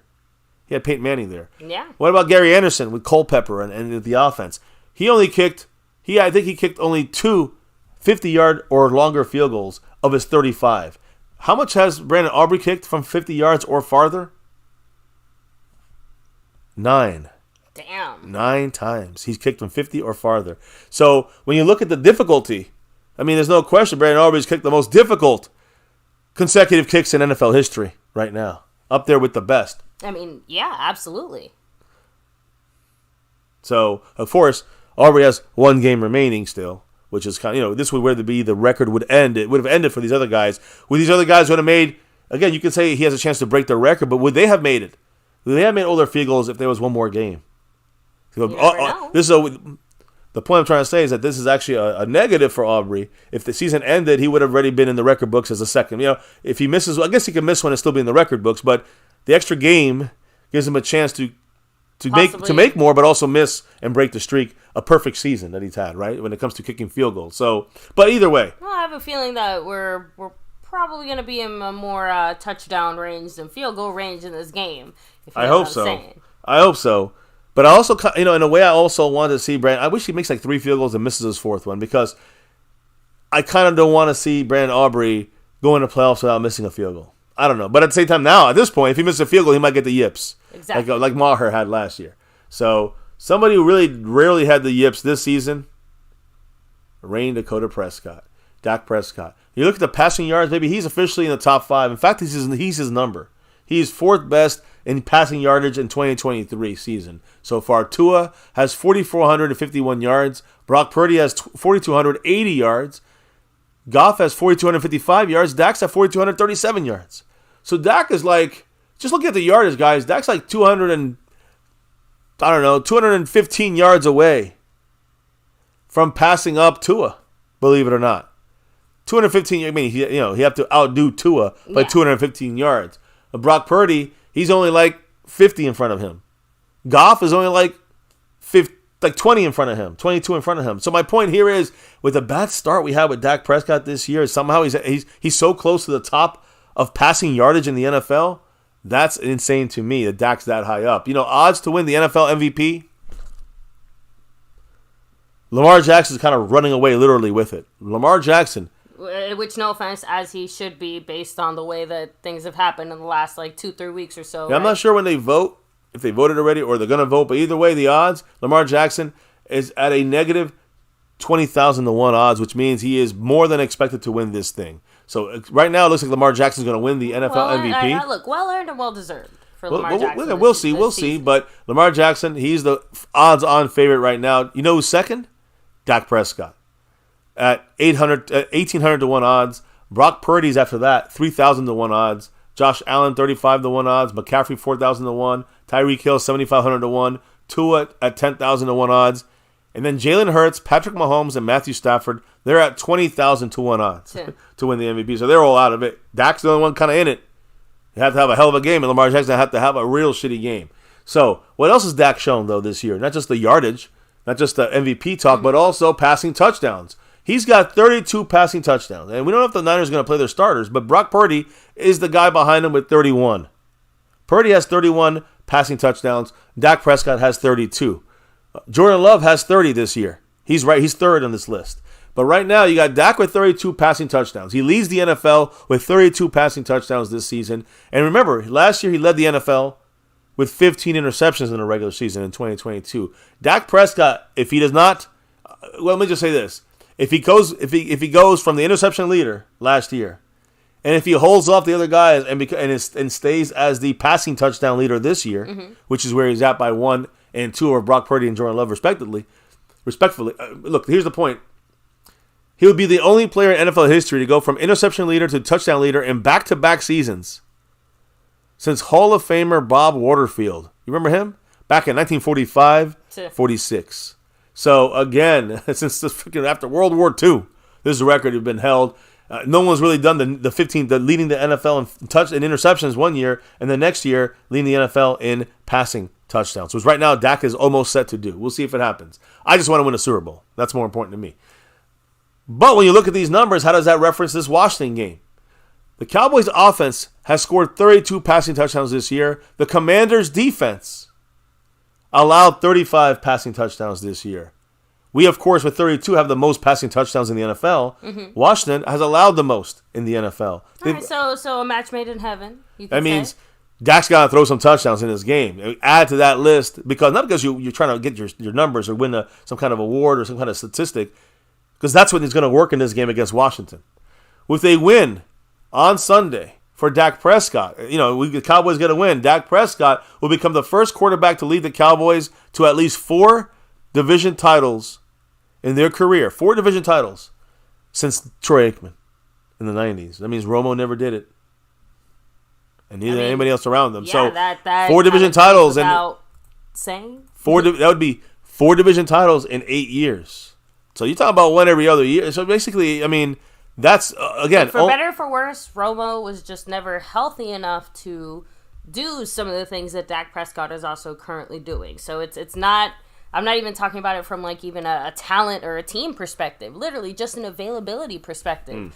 Romo was never going to have Dak a chance missed one to of those put years up with some that of these numbers. broken Exactly, ankle. but 1 year in 7/8 is very different than Tony Romo, who was basically out for the whole year. It felt like every other year.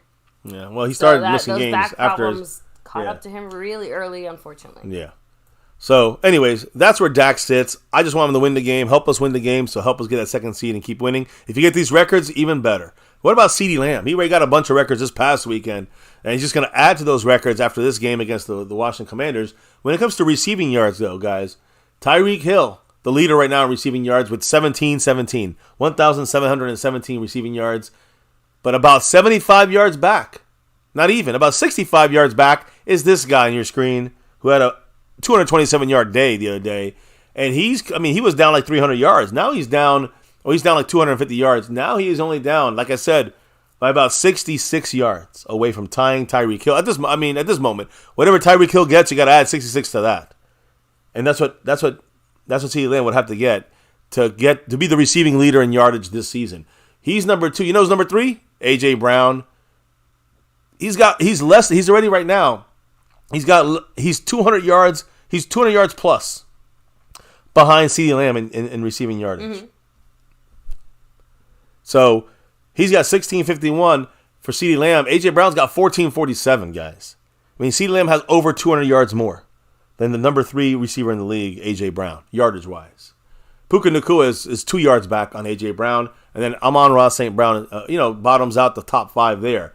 So when you look at CeeDee Lamb and going into this game, where is he ranking this year? Receptions, has 122 receptions. That is first in the NFL. Targets, 168 targets. That is first in the NFL. Receiving yards, like I said, 1,651 receiving yards. That is second in the NFL. Yards from scrimmage now. We're talking about rushing yards here as well. 1,757 yards. That is first in the NFL. Oh, even over Tyreek Hill and anybody else on the running back. Touchdowns for CeeDee Lamb. That goes receiving and running. He's got 12 touchdowns. That is tied for second in the NFL. So CeeDee Lamb is not just the best receiver in the league. He's the best all-around. One of the best all-around receivers in the league, or even players, running backs, tight ends. They're included in these numbers too. Scrimmage like yards, said, catching Lamb yards, everything. Has officially, I mean, not that it wasn't official before this year, but this year he, like I said, he really put the cherry and sprinkles on top of that. I'm a number one receiver Sunday. And that's what kills me. I don't understand why these two fucking clowns did not sign him this offseason. I said to do this. You're gonna have him now having a great year, and you got to pay him the great money, or you gotta let him go. So now these two hoes right here, these two clown hoes, they are going to have to pay up probably, what, $2, $3, $4 more million more a year to secure the services of CeeDee Lamb and to keep him a Cowboy. Number 88, keeping him here at Cowboy for the rest of his career if possible. So we'll see what happens. That's the offensive side of talk. I got one quick defensive side of talk, and then we're going to quickly run through the stats and the matchup here. The first look against Washington, but these things are also about Washington right now when I'm talking about Dak, Tony Pollard, CeeDee Lamb. Let me also talk about the defense for a second here. And just a quick little, I found this very interesting, and we kind of knew about it, but I kind of got more information today, and it's about Dan Quinn's defense, specifically run stopper situation. We're going to try to get Hankins out there, but I don't know. Here's the deal, though. Mozzie Smith, number 58, first-round pick for our Cowboys this year. He has lost almost around, it looks like he dropped about 30 pounds since being drafted. 30, he was 330, now he's like he was like 329. Now he's at like 299. Why? I don't not understand what the Cowboys are doing with Mozzie Smith. That gets me upset. Some people blame Mozzie for being this or that. He's definitely not getting off the ball fast enough. That we can all see. Oh, yeah. But why are the Cowboys wanting him to get less big? Like, that's what a one-tech nose tackle is supposed to do and be. Big. We need to get him on a... The fact that the Cowboys seem to be prioritizing, at least to me, based on this, the speed and the movement over some of that power. I mean, again, it feels like almost like a team-wide philosophy. Offense, defense, special teams. Well, right? I'm going to give you an idea of what I think the Cowboys are going to do. And I don't know if it's all Dan Quinn or is it the front office. I think it's more the front office. I know, but at this point, it almost is... I don't want to say irrelevant, but it does matter. Just saying that, okay, forget it. No, I'm listening. I'm listening. Go ahead. Because it comes down, I mean, I didn't get to say what I wanted to say here, because Mozzie Smith, he looks slim. He looks like he's lost weight. He has lost about 30 pounds. But, again, you're supposed to be big, beefy, nose tackle. That's who we drafted. But when you drop 30 pounds, now you become a 2-tech. I'm sorry, a 3-tech. You're not a 1-tech anymore. You're not a nose tackle anymore. The Cowboys drafted Mozzie Smith and now want to make him an Osa. That's what the Cowboys are trying to do. It seems like that, right? I don't know what it is. A lot of jokes. Move Mozzie to linebacker then? I mean, that's a good one. He's like Osa part 2 now. Why are we doing this? Is this Dan Quinn? Or is it a bigger picture? It does matter because to me, the people that drafted him, the actual drafters, are these guys. They're the ones that signed off on this draft pick, on a first-round pick. You know what they want to see? You know why they're doing this? The reason I'm saying this is because the Cowboys want to get a pass rusher also out of this pick. They want to make Mozzie a pass rusher also. The front office, forget about Dan Quinn. Dan Quinn probably wants a big 330-pound guy. Yeah. The front office wants a 300-pound guy that can rush the passer and do that job, the flashier shit. Guys, this could be a bad move by the front office or coaching or whoever's choosing to do this. For Mozzie as a pick, for Mozzie for his future with the Cowboys. Because to me, we need him to be a Hankins. Why do we draft him then if we're going to try to make him Osa? Or even smaller, in a way. So, that seems like clown show to me. And I don't know if that's Dan Quinn's idea, so I'll put it on him if it does happen. But in the meantime, listen, we got the Hankins situation. Tomorrow we'll know more about Hankins and the injuries to our team. But interior offensive line right now. We talked about Mozzie Smith. I didn't mention his name yet because we talked about Dalvin Cook. We talked about Lael Collins coming back. We looked at linebacker Damian Wilson.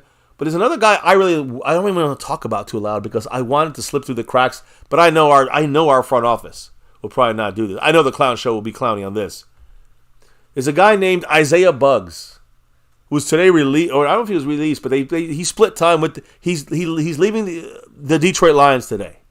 His time with the Lions have come to an end. He announced it on Twitter and all his his social media. He said, quote, "Thank you, Detroit, for everything the past year has been amazing, for meeting new people, playing with great teammates, but the time has come for me to say goodbye Detroit 96 out.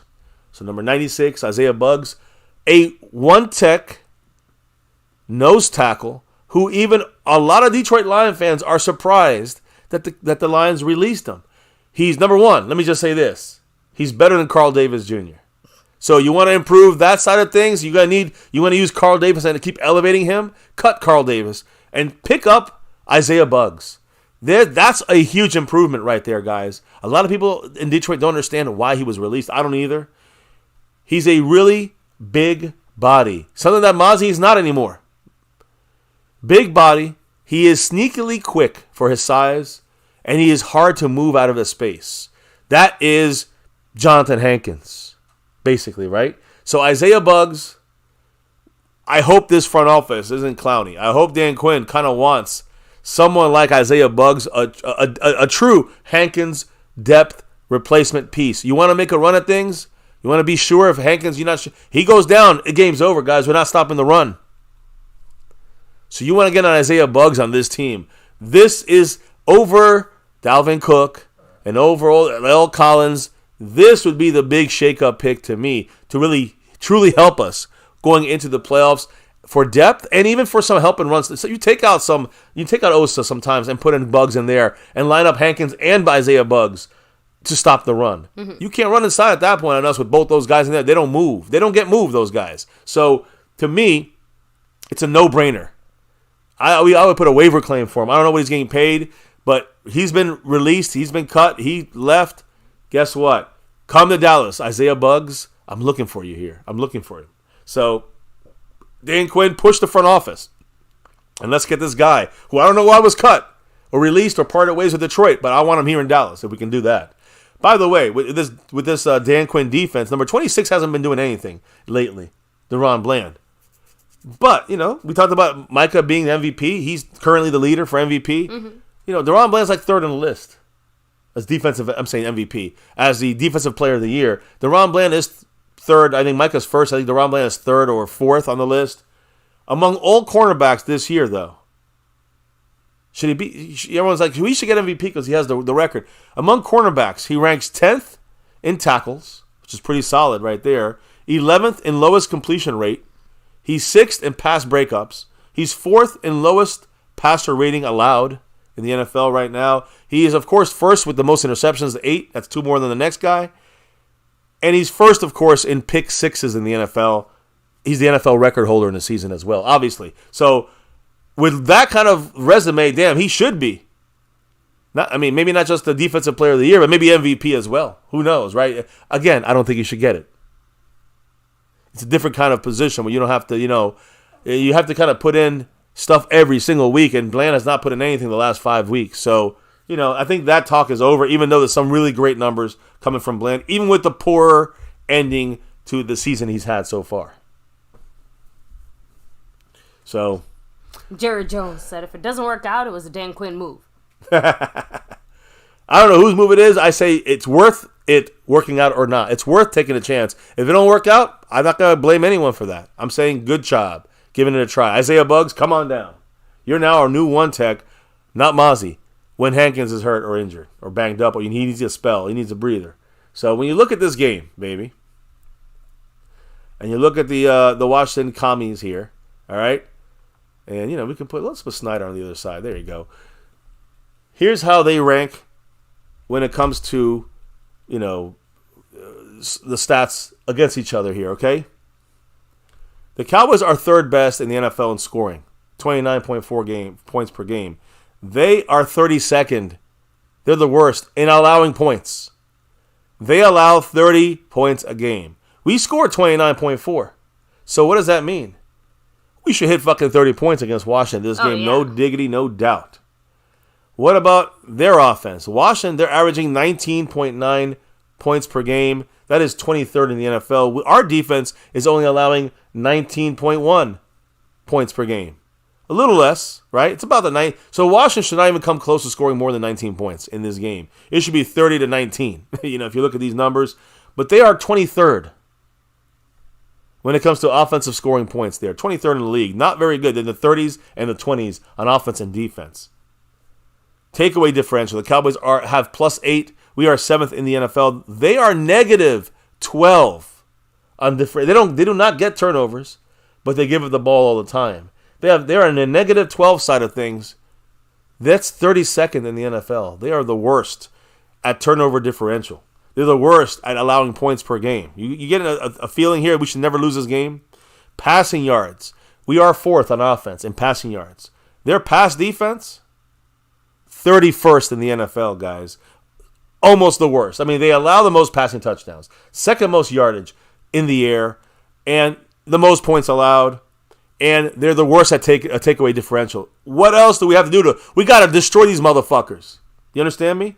How about rushing yards for us, averaging 111 per game? That is 14th in the NFL. That's just average. We're an average running team. And how are they on when it comes to stopping the run? They allow 126 rushing yards. That is 25th in the NFL. They suck on defense, stopping the run, stopping the pass, allowing points. They allow a lot. Not getting turnovers. This is the Commanders. These are the Commanders. And they also allow the most passing touchdowns in the NFL. So our offense, our stream on Thursday should be very one-sided. An advantage for the Cowboys because this Washington defense, after they gave away some of their better pieces, they are decimated. They're shit. We should be able to score 30-plus points on the road against the Washington Commanders. Looking at these numbers. Now, you flip it the other way, and you look at, how's their passing game? They used to be, he'd be up there with Sam Howell. He's off the books now. They're 18th in the NFL at passing offense. And our pass defense, we're 5th in the NFL. And we only allow 190 passing yards. They only throw for 224. They might not break 200 this game, although they're going to have Jacoby Brissett, who might give them a little kickstart. You got to keep an eye on that factor. And then when you look at their running game, their running backs, they run for 96 yards a game. That is 24th in the NFL. Again, horrific. I mean, the best thing they do is throw the ball. And even that, they're way below average. So running the ball, they're 24th in the NFL with 96 yards a game. Our defense gives up 116 rushing yards a game. That is 20th in the NFL. Probably their best bet would probably be attacking on the ground against the Cowboys. That's probably their best bet if they want to try to hurt us. Washington ranks last in the NFL in total defense this year in about 5 categories, and second in passing yards allowed. But you got to still remember, guys, even though they gave away a couple of their major guys like Montez Sweat and Chase Young, they still have defensive tackles that will still be very good, and that's Daron Payne and Jonathan Allen. These two guys will still, give Cowboy players and offensive linemen problems, especially now we might have to have TJ Bass in there. Got to watch our ass, TJ Bass. Daron Payne and Jonathan Allen will cause problems for us. So when we talk about our offense, throwing the ball and all that stuff, we have to contain and maintain blocking against this defensive front. Even if they're not as good as they were, they're still pretty good with the guys they have remaining. All right? And, with the Cowboys having running issues, this would be the best time for the Cowboys to kind of, if the blocking can do its job, pass protection, we should have a field day against the Washington Commies. We should have their numbers the entire game. So that's one side of the ball. When you're looking at the communists, at the Washington Commies, that's their defense against our offense. When you flip it the other way around, how's our defense against their offense looking? And the guy you got to watch, and he hurt us last game, DeRon Bland was getting worked by him. Scary Terry McLaurin, guys. Terry McLaurin trying to become the first player in the Washington franchise history to have 4 straight 1,000-yard receiving seasons. Right now, he's at 946. So he needs 54 yards against the Cowboys, who limited him, even though he had a good game. In a sense, he had a lot of catches against DeRon Bland. That's all he had. He had 4 catches in that game for 50 yards. So the Cowboys did a good job in kind of, controlling him, even with DeRon Bland's breakdowns in that game. And he did break the record in that game as well. But the breakdowns that he had in coverage is really what, allowed those 4 catches, 54 yards. They were an ugly 4 for 50 yards there against. So he needs 54 this week. Will he get it? I think we could lock him down. And, with our defense and our pass rush, that's the hope. But, not a lot of footage on Jacoby Brissett. this year with Washington and their scheme. So that might make it a little trickier here. Try to slow them down. But do they have a connection? I mean, I doubt they have a connection. They haven't, it's been mainly Sam Howell the entire year. So McLaurin, he's going to be used trying to get the one thing they have to play for, other than losing for a better playoff pick, draft pick. They would have the second overall pick if they lost this game against us. The only thing they're really fighting for is McLaurin's record. When it comes to getting, the only franchise Washington player in their history to have 4, if he gets 54 yards, he's the only player to ever have 4 straight 1,000-yard seasons for Washington. In his career, McLaurin is averaging about 52.8 yards per game in the 8 matchups against our Cowboys. So he's on the brink. I mean, he got 50 yards against us last time on 4 catches. He's averaging 52.8, so about 53 yards against the Cowboys in his career. But he needs 54 yards. So I'm sure if it gets that close, Washington will feed him the ball, even if it's a blowout, and he'll get his numbers. So again, if you look at this from a quick perspective, a first look, before we get into names and get into more, more facts about this Commander team, where they're at right now and what their plans are. I forgot to say, we are going to be wearing our dark jerseys in this game. Our navy blues, they're wearing their whites, which is interesting. I mean, they don't ever wear their whites at home. Except against us, of course. They make us wear our blue jerseys. It's kind of a time-honored tradition between us and Washington. But they're wearing their white jersey with the W and the ugly-ass new school, new look. I don't like it. And we're going to wear our navy blue crew, our navy blue jerseys this weekend with the silver helmets and probably the silver pants is my guess. We shall see what happens. But that's the way things look, guys, that we take a quick first look at this Washington Commie team. And the opponent in front of us here to try to, it literally is a playoff game. This is a quote-unquote easy playoff game. It should be, if you know what I mean by that. So this should be a playoff game that the Cowboys have to win, should fucking win. And if we do, gives us a real chance to make at least a run to the NFC Championship game. We'll go from there. How about that? That's as much as I can promise that I know that we can get to that point. I'm not saying we're going to do it, but I know we can do it. Not sure on the road if we can do 3 games to get to that point, or 2 games to get to that point on the road. That I'm not sure about. So, to me, get the second seed, beat these commies, win the NFC East, and in turn, you win the second seed. It's nothing much more to speak about this first look. That's it. I mean, tomorrow we're going to bring the Cowboy defense against this Washington offense, which really the best thing they got is maybe running the ball against our defensive line, our defensive running. Maybe throwing. I think for us, throwing the ball would eliminate them, and if we could even run, that'd be even better as well. We control the full game. This is a game we just should not lose, cannot lose, no matter how tough it is. The division rival on the road, weather. There's no fucking reason why we should lose this game. Agree. So, all right, maybe your last comments and the chat's last comments as we wrap this thing up. Cracking me up. The Lunatic also has a similar idea to some of the things we've done here, saying, I'm wearing my 54 Manster blue jersey then to see if that helps Sam Williams play any better. I agree. I feel you, man. We got to bring these guys back from the dead, right? And make sure we see some of those performance-like plays from these guys that have to come up big in this game. No question. I agree with the Lunatic there. Let's bring that power to it. So, and yes, the icy white ones are a particular favorite, I think, for most of us here. Lost in translation. It's just a nice fit. Snug, shout out to you. I think I said the navy blues are fire. I'm personally a fan of the navy blues. Yeah. More than I'm a color rush guy, but I like the blues better than the whites. Let me just put it that way. Mm-hmm. Navy blues. That's Modius in the house as well, repping it. Let me go back. Justin D said, Josh Allen looks like he checked out 4 weeks ago. Aztec Aguilera 4 said, last year was meaningless. This time, it actually means something. Correct. Yeah, we get the division title. Washington, against Washington, we put our starters in. We think we took an L, right, in that game. It was pretty ugly for us to lose that game. We beat Tampa the next week, which kind of put us back on track, but then we lost to San Fran with a lot of issues in a close game. So my thing is, this year, it matters more than it ever has mattered.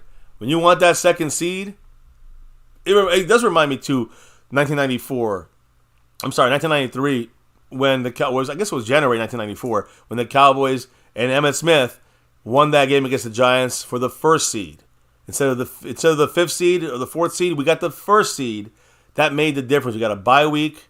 It made the difference between us and the Giants making it to the Super Bowl that year, and the Niners, of course. And that's the same thing. This situation, this game could very well determine who is going to be playing the Niners for the Super Bowl. If the Niners even get there, hey, it might be in Dallas. If we win our two games, you never know. Niners slip up against Detroit. They slip up against Philly. That's going to be their opponent probably. They slip up against any of those teams, and we get our win in the second round. It's in Dallas. I don't care who we play. Detroit, Philly, it'll be in Dallas, baby. And that you cannot beat with a bat, baby. Let's get that. Let's get that second seed. So, Justin D saying, Washington players already have their bags packed for Cabo. I hope, but don't jump the gun here. This is a Washington team, and it's always Philly, Washington, the Giants, us. There's always a fight till the end. What these teams in each division like to do is try to knock each other out. They're knocking us out. They're helping the Eagles. I don't know how they feel about that, but they can only control what they can control. What matters more is they go from a second draft pick, overall draft pick. They drop from there to like 5, 6, or 7 or worse if they win this game. So the worst thing that Washington can do is win. That would hurt the Washington Commanders more than losing this game. Just saying, for their organization and franchise, second pick or 6th, 7th pick of the draft, and they really want that second pick. So the front office, they want to get this pick. But this is Ron Rivera's maybe last game. Some of these players have they got to show off what they can do. The coaches trying to show off. So this is a big game to show what you can do to get your next job for Washington. On top of trying to beat the Cowboys, which always have a bullseye on our back, and against a division rival like Washington, they hate us no matter what. We hate them no matter what. Let's treat it that way. Let's take it personal. And all that matters is to win. In any way possible, I don't mind it. I'd rather blow these motherfuckers out early and then bench our guys in the middle of the third quarter and just relax up 30 to 3 or some shit. That's what my hope in this game is. And then that's our little mini bye. And we get ready at home, probably against the Packers or the Rams in Wild Card Weekend. Ooh-wee. And that's going to be in Big D. Dallas, that is. Hell yeah, I'm ready. I'm ready for this game. This is a playoff game to me. I know this game this game really is a shitty game when you look at the Washington Commanders and whatever. Like but the game itself should, unless you're a Cowboy fan, be absolutely boring as hell. Yeah, but it has major implications for a lot of teams, specifically us. And if we do our business and beat Washington, my goodness, I don't care how boring or how bad or whatever. I just want to get a blowout win and rest our players. That's all I need to see in this game. And if we have to win by a last-second field goal, all right, well, I'll take that too. I just want to win this game, get the second seed, and then I can feel a little more comfortable kicking off the new season in the playoffs with home games galore, right? Up until that NFC Championship game, if we get there, if the Niners get there. And if they don't, it'll be in Dallas. That's what I'm looking forward to. That's what I'm hoping for. That's where my hopes lie right now. It's all in this game. Because if we get in there as a 5th seed, and we lose this game and the Eagles win their game, our season's over. We're not going to win 3 road games, so that's that. Yeah. So we might win 1 in San Francisco. We ain't going to win 3. Yeah, it would be virtually impossible. Not impossible. Okay, improbable. I think is the better word. That's better. Dylan 16 Cowboy Nation going to show up and show out and make it another home game. Yeah, actually, in Washington, it is usually a home game, especially in a situation like this for Washington. No one's going to be there for watching this game. And for the Washington fan base, it's going to be all Cowboys, baby. Let's bring it. So I want to see that stadium in navy blue. And silver, too. Repping that star for everything. I want to see more than 50% of that stadium like that. Jason Renfro, by the way, agreeing with your earlier comments. Remember you said if we win the toss, we should be aggressive on offense. You said, if we win the toss, we should take the ball first. No, I agree, yeah. In this situation, with the rain situation, trying to get on top, put points up on the board quickly, that's the best way to go. I agree. So I love all the Washington bashing in the chat as well, and all the varieties of it. So you guys are really creative. We do have a lot of fans in that area there, which again, no surprise considering pretty much any major metro area you go. So it's Cowboy Family representing. Cowboy fans, aren't you? So, kind of rolling back here. Snug X, shout out to you. Snug in the house. Actually, why don't we do the shout outs right now when it comes to the sponsor of the week? Snug reminds me that the sponsor of the week is Jason Renfro. That's right. Much love to Jason, the sponsor of the week. Not just a sponsor of the week. Yeah, but also something else. The membership gifting king. Yeah, back-to-back for him, right? I think? No, he broke the back-to-back. Exactly. From Skeptical Fam. Jason Renfro is currently the king of the membership gifting board. So much love to Jason on both of those boards. The leader right now on that membership gifting board is Bootzilla. He dropped 5 on it today. He's up over Jason Renfro and Skeptical Fan on the gifting board. And on the overall board, which I got to say, Jason Renfro, he might go back-to-back. He's got the lead currently right now. Not that much over Skeptical Fan. Not that much over Calvin Richard. But he's in the lead right now currently on the overall board, trying to go back-to-back as a sponsor of the week. I know he's still trying to go back-to-back on that gifting board, but currently Bootzilla has a lead there. And then when you look at the Cash App side, baby, none other than the guy you know why he's here. Mr. SnugX in the house. Back-to-back as our Cash App king. Will he go for 3? We'll see. But the leader right now is Wire Light Soft Games. And, you got guys like Jason Renfro. You got others out there dropping the love through other ways like PayPal. And so we'll see what happens. Right now, Wire Light Soft has the lead on that side of things. The SnugX, he's always watching. He's got that crown in sight. And, he's got the back-to-back like our 90s Cowboys. Will it be a three-peat? We shall see. Last but never least, Mark Hosepian, 31 points on the stream boss. Ooh. He's definitely in code red over there, but still hanging on to the power of the stream. Sorry, I thought you were going to say something else there. So That's it. That's why I do those shout-outs. On that side, I'm going to do the drops tonight of you guys dropping the love, and then you can do the final shout-outs. But we got people in the house here like Skeptical Fan back in the membership, also dropping in the Cash App. You got Andy Posh, Star Level Style. We got Kevin Richards. Kevin Richards with the 5, with the Navy Blue Crew side of things. We got Dwayne Broussard with the pre-stream drop. Jason Renfro also gifting some love here, a membership to the family. We got Double R dropping 1. We got The Lunatic with the 5 on it. Calvin Richard dropping a couple in the house. Mark Hosepian. A nice discussion today, back and forth a little bit. And then he dropped a little bit of love. And then Bootzilla, currently leading the gifting side of things. He dropped 5 gifted memberships. So much love to you, sir, and everybody else. However you guys give the love, drop the love through all the names I just shouted out. Can't do this without your guys' love and support. So thank you on all those fronts. Now, let's hear on the shout-out front for everybody in the chat as we wrap it up here. Our 2-hour stream in the books. the lunatic said, "Puro pinche Cowboys." Hell yeah. So, and he also threw out there, raffle prizes are coming for our home wild card game. Ooh-wee. So, hey, stay you guys, tuned. Stay if tuned. you're lucky enough to still be here, you heard it first. Stay Mr. The tuned. Lunatic might have a little something.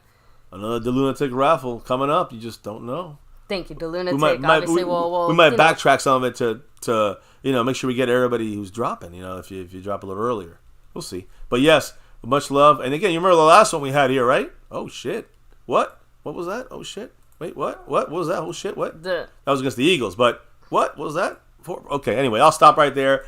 A little preview of maybe coming sooner than later here on My Cowboys Family. But again, appreciate you there, The Lunatic. Always the Lunatic, the Godfather here at My Cowboys Family. So, last week I said, let's flush some goldfish down FedEx Field toilet. I agree. Justin D said, translate. Puro pinche Cowboys. Go ahead, baby. So, puro is like pure. Pinche is like... Motherfucking. That's, yeah, like... Pure motherfucking Cowboys. Yeah, I actually, maybe someone else can translate pinche a little bit better, just because I feel like there's some cultural context there that I know I can't really get, because I'm not Mexican, yeah. So... But the way that I would translate it is like,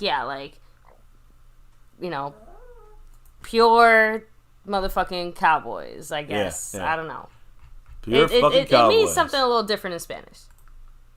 So. Puro, it's like pure, but it also means like it's like in your blood kind of thing. It's like, I don't know. That's why I get a feel of it. Like, yeah, it's think of it like a more aggressive "Let's go Cowboys" kind of thing. I like it. But Carl Young, take it easy as well. Aztec Aguilar said it, puro pinche Cowboys. Puro pinche Cowboys. Yes, you know it. Much love to you. Jason Renfro, huge shout out to you as well. It never fails. I gotta admit it. And I'm looking away and I hear this thing fucking. You don't understand how loud it is on our side. I know. Maybe you can hear it on the microphone a little bit and reverbs a little bit, but my goodness, this shit scares the fuck out of me. Much love to Jason Renfro, gifting another one. Another membership gifted. Congrats to you, Ashley. Ashley in the house.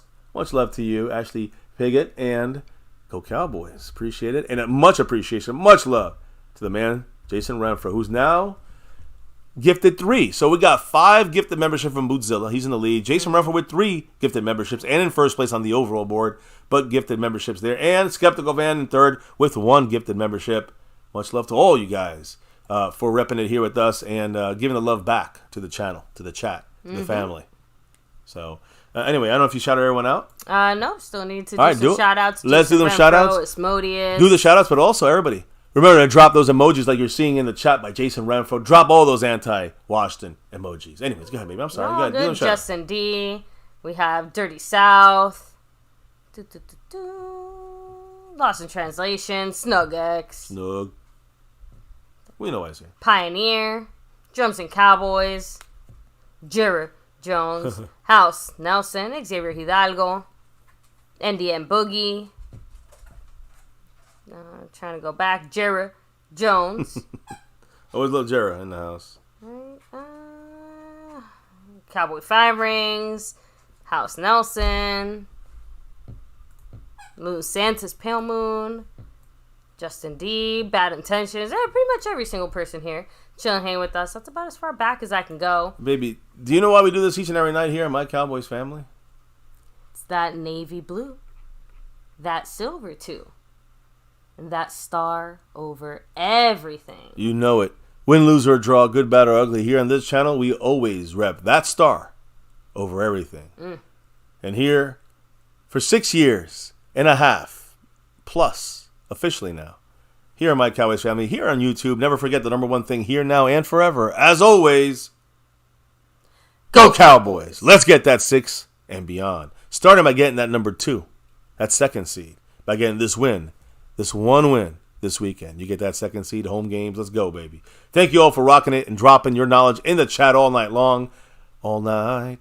Appreciate you guys. And, of course, truly cannot do this without your drops of love from above. Appreciate the love and support on that side of things. But now it is time to clock out, drop out officially for the night. Took our first look.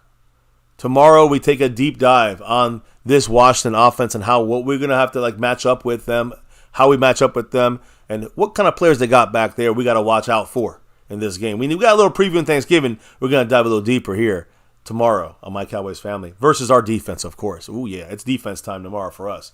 So, guys, on that note, thank you. We're going to, be back tomorrow, relocked and reloaded. Get ready for that show on Wednesday. But before we can officially drop out of here for the night, baby, tell everybody what we got to do.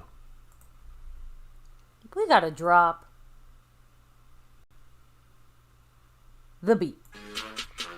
Yeah. That beat's been dropped here on MCF, My Cowboys Family, MCF, MCW, the wife. We're rocking that star over everything with you guys for life. And here, it's a wrap for another Cowboys chat in the books, guys.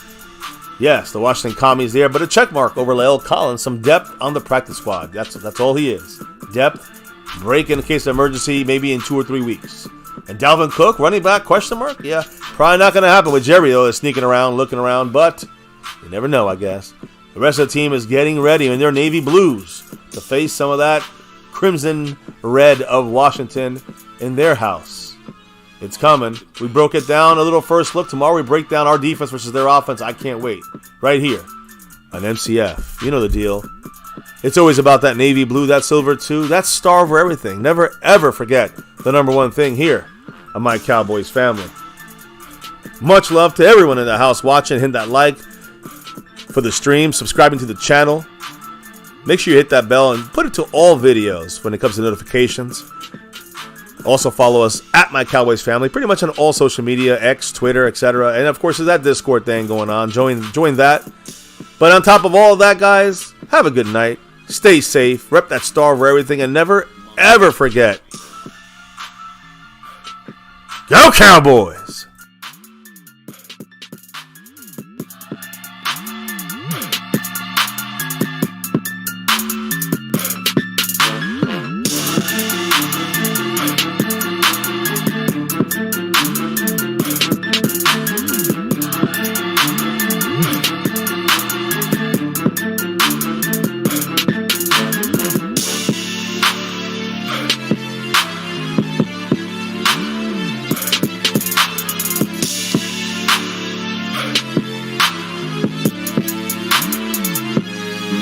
the beat.